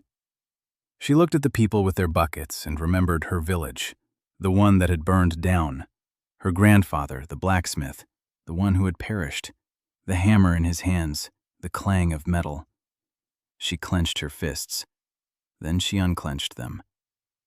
Yasu stood a little way off. Her arms were crossed. Her face was calm. She wasn't looking at the fountain. She was looking at Ethan. And she thought that, for the first time in many years, she was protecting something worthwhile. Vale stood there, staring at the water, for a long time. Then he turned and walked away, without looking back, hunching over, like a man who had been carrying a heavy load and had finally set it down. Ethan stood by the pump. The machine clattered, water flowed, smoke rose from the pipe, visible for 10 miles. Let them see it. A year had passed that night at the fountain. Ethan stood on the hill facing south of Vallenheim and looked down. Smoke rose from 4 chimneys, 4 workshops of the new factory. The old workshop in lower quarters became an educational center. Here, Mika taught new artists, 30 students in past year. Each passed exam. Everyone was able to assemble the pump from scratch. Everyone could read drawing and meet tolerances. Mike was 18. She stood at the machine and was explaining to the teenager how to run in the piston, patiently, strictly, precisely. Just Ethan once explained to her. She no longer didn't hunch over. She hid her eyes. She didn't bite my nails. She stood straight, the nail file in pocket of her apron, chalk behind his ear, the master of mechanics. When someone of the students asked who she was, she responded calmly, "I Turner. I needed." Kaylin was sitting in a new office, 2 floors, 6 clerks, 4 ledgers. Sales house Mercer and Reed. Not Reed and Mercer. Kaylin insisted on alphabetical order. Ethan did not argue. He knew that without her, it wouldn't know manufactory, nor contracts, nor money for coal. It signed agreements with 5 cities, pumps, mills, machines, deliveries to 3 years ahead. Merchants' meetings no longer did laugh at the woman with ledger. They listened. In the evenings, Kaylin would linger at the office, Ethan too. They were sitting at single table. She was counting, he was drawing. Sometimes they talked, on margin, about tolerances, about childhood, about the kind at city in 10 years. Sometimes they were silent. The silence was such just warm as conversation. One day, Kaylin lifted her head from ledger and said that father would be proud. Ethan looked at her. She was looking not at the book, at him. Ethan reached out his ode across table. Kaylin took it, the calloused one, in oil, warm. They sat like that a minute. Then Kaylin let go her hand and turned to numbers, but the corners of ode her were quivering. Celeste couldn't come as a client. She came as an ally. Duke Wayne officially announced Reed's Reed as a strategic enterprise of the duchy. The marshes were drained, 1,000 acres of fertile land. The first harvest fed 3 cities. Celeste led the resettlement homeless families to new land, homes, roads, schools. She found the answer to Ethan's Ethan. What does wants to build? She wanted to build a place where non-magical would not means powerless. She said this to Ethan quietly, in the evening, on porch of the factory. Ethan nodded and said that it was a good goal. Celeste smiled. For the first time truly, without a mask, without diplomacy. She just smiled. Ha-Un no didn't shudder from loud voices. She spoke much, but when she spoke, the workshop he would fall silent. Her words stopped the conveyor belt. If Ha-Un said that the seam was stitch had to be redone, If Ha-un said that the metal is metal was to work, they listened to her. For the first time in her life, one evening she approached to Ethan. She remained silent. Then she said that she wanted to send money to the east, in Murion. There is villages where the mageless are hiding in mountains. They need tools, simple ones, hammers, pliers, files. Ethan looked at her, then at Kalen. Kalen nodded. A month, the first convoy with tools left to east. At every hammer there was a brand, Reed and his comrades. Liana worked in a separate room, a laboratory, not a magical one, an engineering lab. She was researching the point where mana and steam intersected. An ancient slab bearing a diagram of a turbine stood against the wall. Liana had translated all the texts from the old book. The picture was coming together. An ancient civilization, engineers, not mages. They built an energy distribution network. They embedded it into the fabric of the world. Then they left. They didn't perish. They left. They reached a level where physical form became unnecessary. They left the infrastructure behind. 1,000 years later, the locals called it magic. Liana told Ethan this one night in the lab. Ethan listened. Then he asked if it was possible to restore the network. Not with magic, with technology. Liana said that, theoretically, yes, if they built a device based on the blueprints on the slab, a turbine, but not an ordinary one. A turbine that converts mechanical energy into grid energy, the reverse process. For 1,000 years, the magicians had been drawing energy from the grid. Ethan could start feeding energy back into it. Ethan looked at the turbine blueprint, at the lines engraved thousands of years ago. His hands and the hands of the ancient engineers had drawn the same thing. A coincidence, or perhaps not. He remembered his grandfather, an engineer, who, in '53, walked into a burning locomotive and vanished into the smoke. A family legend. Perhaps it wasn't a legend. Perhaps his grandfather, too, had heard the call. Yasu stood on the roof of the factory and looked out over the city, a scar across her eyebrow, a sword at her belt. She no longer killed for money. She protected people, machines, the future. Ethan had once told her that she wasn't protecting him. She was protecting what they were building. That's not the same as killing for money. It's the opposite. Yasu didn't answer, but that evening, for the first time in many years, she sheathed her sword and sat down at the communal table for dinner, unarmed, just like a human. Vale had resigned from his post as head of the faculty, quietly, without a scandal. He came to see Ethan on his last day. He said that the Council of Archmages had rescinded the order to seal off the manufactory. After that night by the fountain, it had become politically impossible. The city had seen it. The city remembers. Ethan asked what Vale would do. Vale said he wanted to study. Ethan didn't understand. Vale explained. He wanted to understand steam, truly, not as a threat, as a tool. Ethan looked at him for a long time. Then he pointed to an empty workbench. Vale took off his cloak, rolled up his sleeves. Ethan handed him a file, pointed to the workpiece, told him to file it down 0.5 millimeter right here. Vale took the file, the hands of an archmage, accustomed to a staff, not to iron. He filed it crooked, redid it, crooked again, redid it. On the 5th try, it worked. Ethan nodded, said, "Good." "Tomorrow at 8. Vale nodded, left. Mika watched him go, her mouth agape. The first archmage in the history of Airtania with a file in his hands. Ethan stood on the porch of the factory that evening. The sun set over the rooftops of Vallenheim, smoke rising from 4 chimneys, the clang of steam hammers, the whistle of the Bardi one as it approached the station. The second locomotive was already on the drawing board, Bardi 2, more powerful, faster, further on. In another city 100 miles away, a second factory was already under construction. The first telegraph wire had been strung between the 2 workshops. Dash. A simple code, but enough to convey a word. The first word transmitted by telegraph in Airtania was short. It works. Grandma Irma stood in her own yard, by the faucet from which water flowed. She no longer cried when she turned it on. She'd gotten used to it. But every morning she ran her hand along the copper pipe, out of habit, the way one touches something precious. An incandescent light bulb burned in her kitchen, the first in the world, dim, flickering. With the carbon filament that burned out every 2 weeks, Mika changed the filament. She'd come with a ladder and a box of spares. Irma offered her tea every time. Mika accepted every time.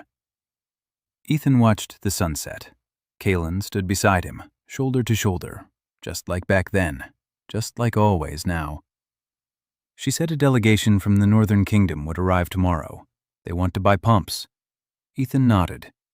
She said that the day after tomorrow they needed to check the boiler on the second pump in the marshes. Ethan nodded. She said she wanted to build a house. Ethan turned toward her. Kaylin was watching the sunset, not him. She said a house with a workshop on the first floor and living quarters on the second, with a large table in the kitchen, around which, in the evening, people sit who call each other family. Ethan looked at her red hair in the light of the sunset, at her sharp chin, at her hands stained with ink from the ledger. He said he wanted the same thing. Kaylin looked at him. Ethan looked at her. They stood on the factory porch, and the sunset painted the smoke from the chimneys gold. Down in the workshops, hammers clanged. Mika was teaching an apprentice. Ha-Un was listening to the metal. Dolan was forging. Barty was unloading coal. Liana was doing calculations on a slate. Yasu was standing guard. Vale was learning to sharpen tools. Grandma Irma was drinking tea by lamplight. And somewhere deep underground, in the veins of an ancient network, energy pulsed just a little brighter than yesterday, as if someone far away and long gone had sensed that his work was finally being carried on. Ethan didn't know this. He stood there looking at his world, at the house he was building, at the people he had found, at the smoke from the chimneys visible for 10 miles. Let them see. He placed his hand on the railing. The wood was warm from the sun. Kaylin placed her hand next to his.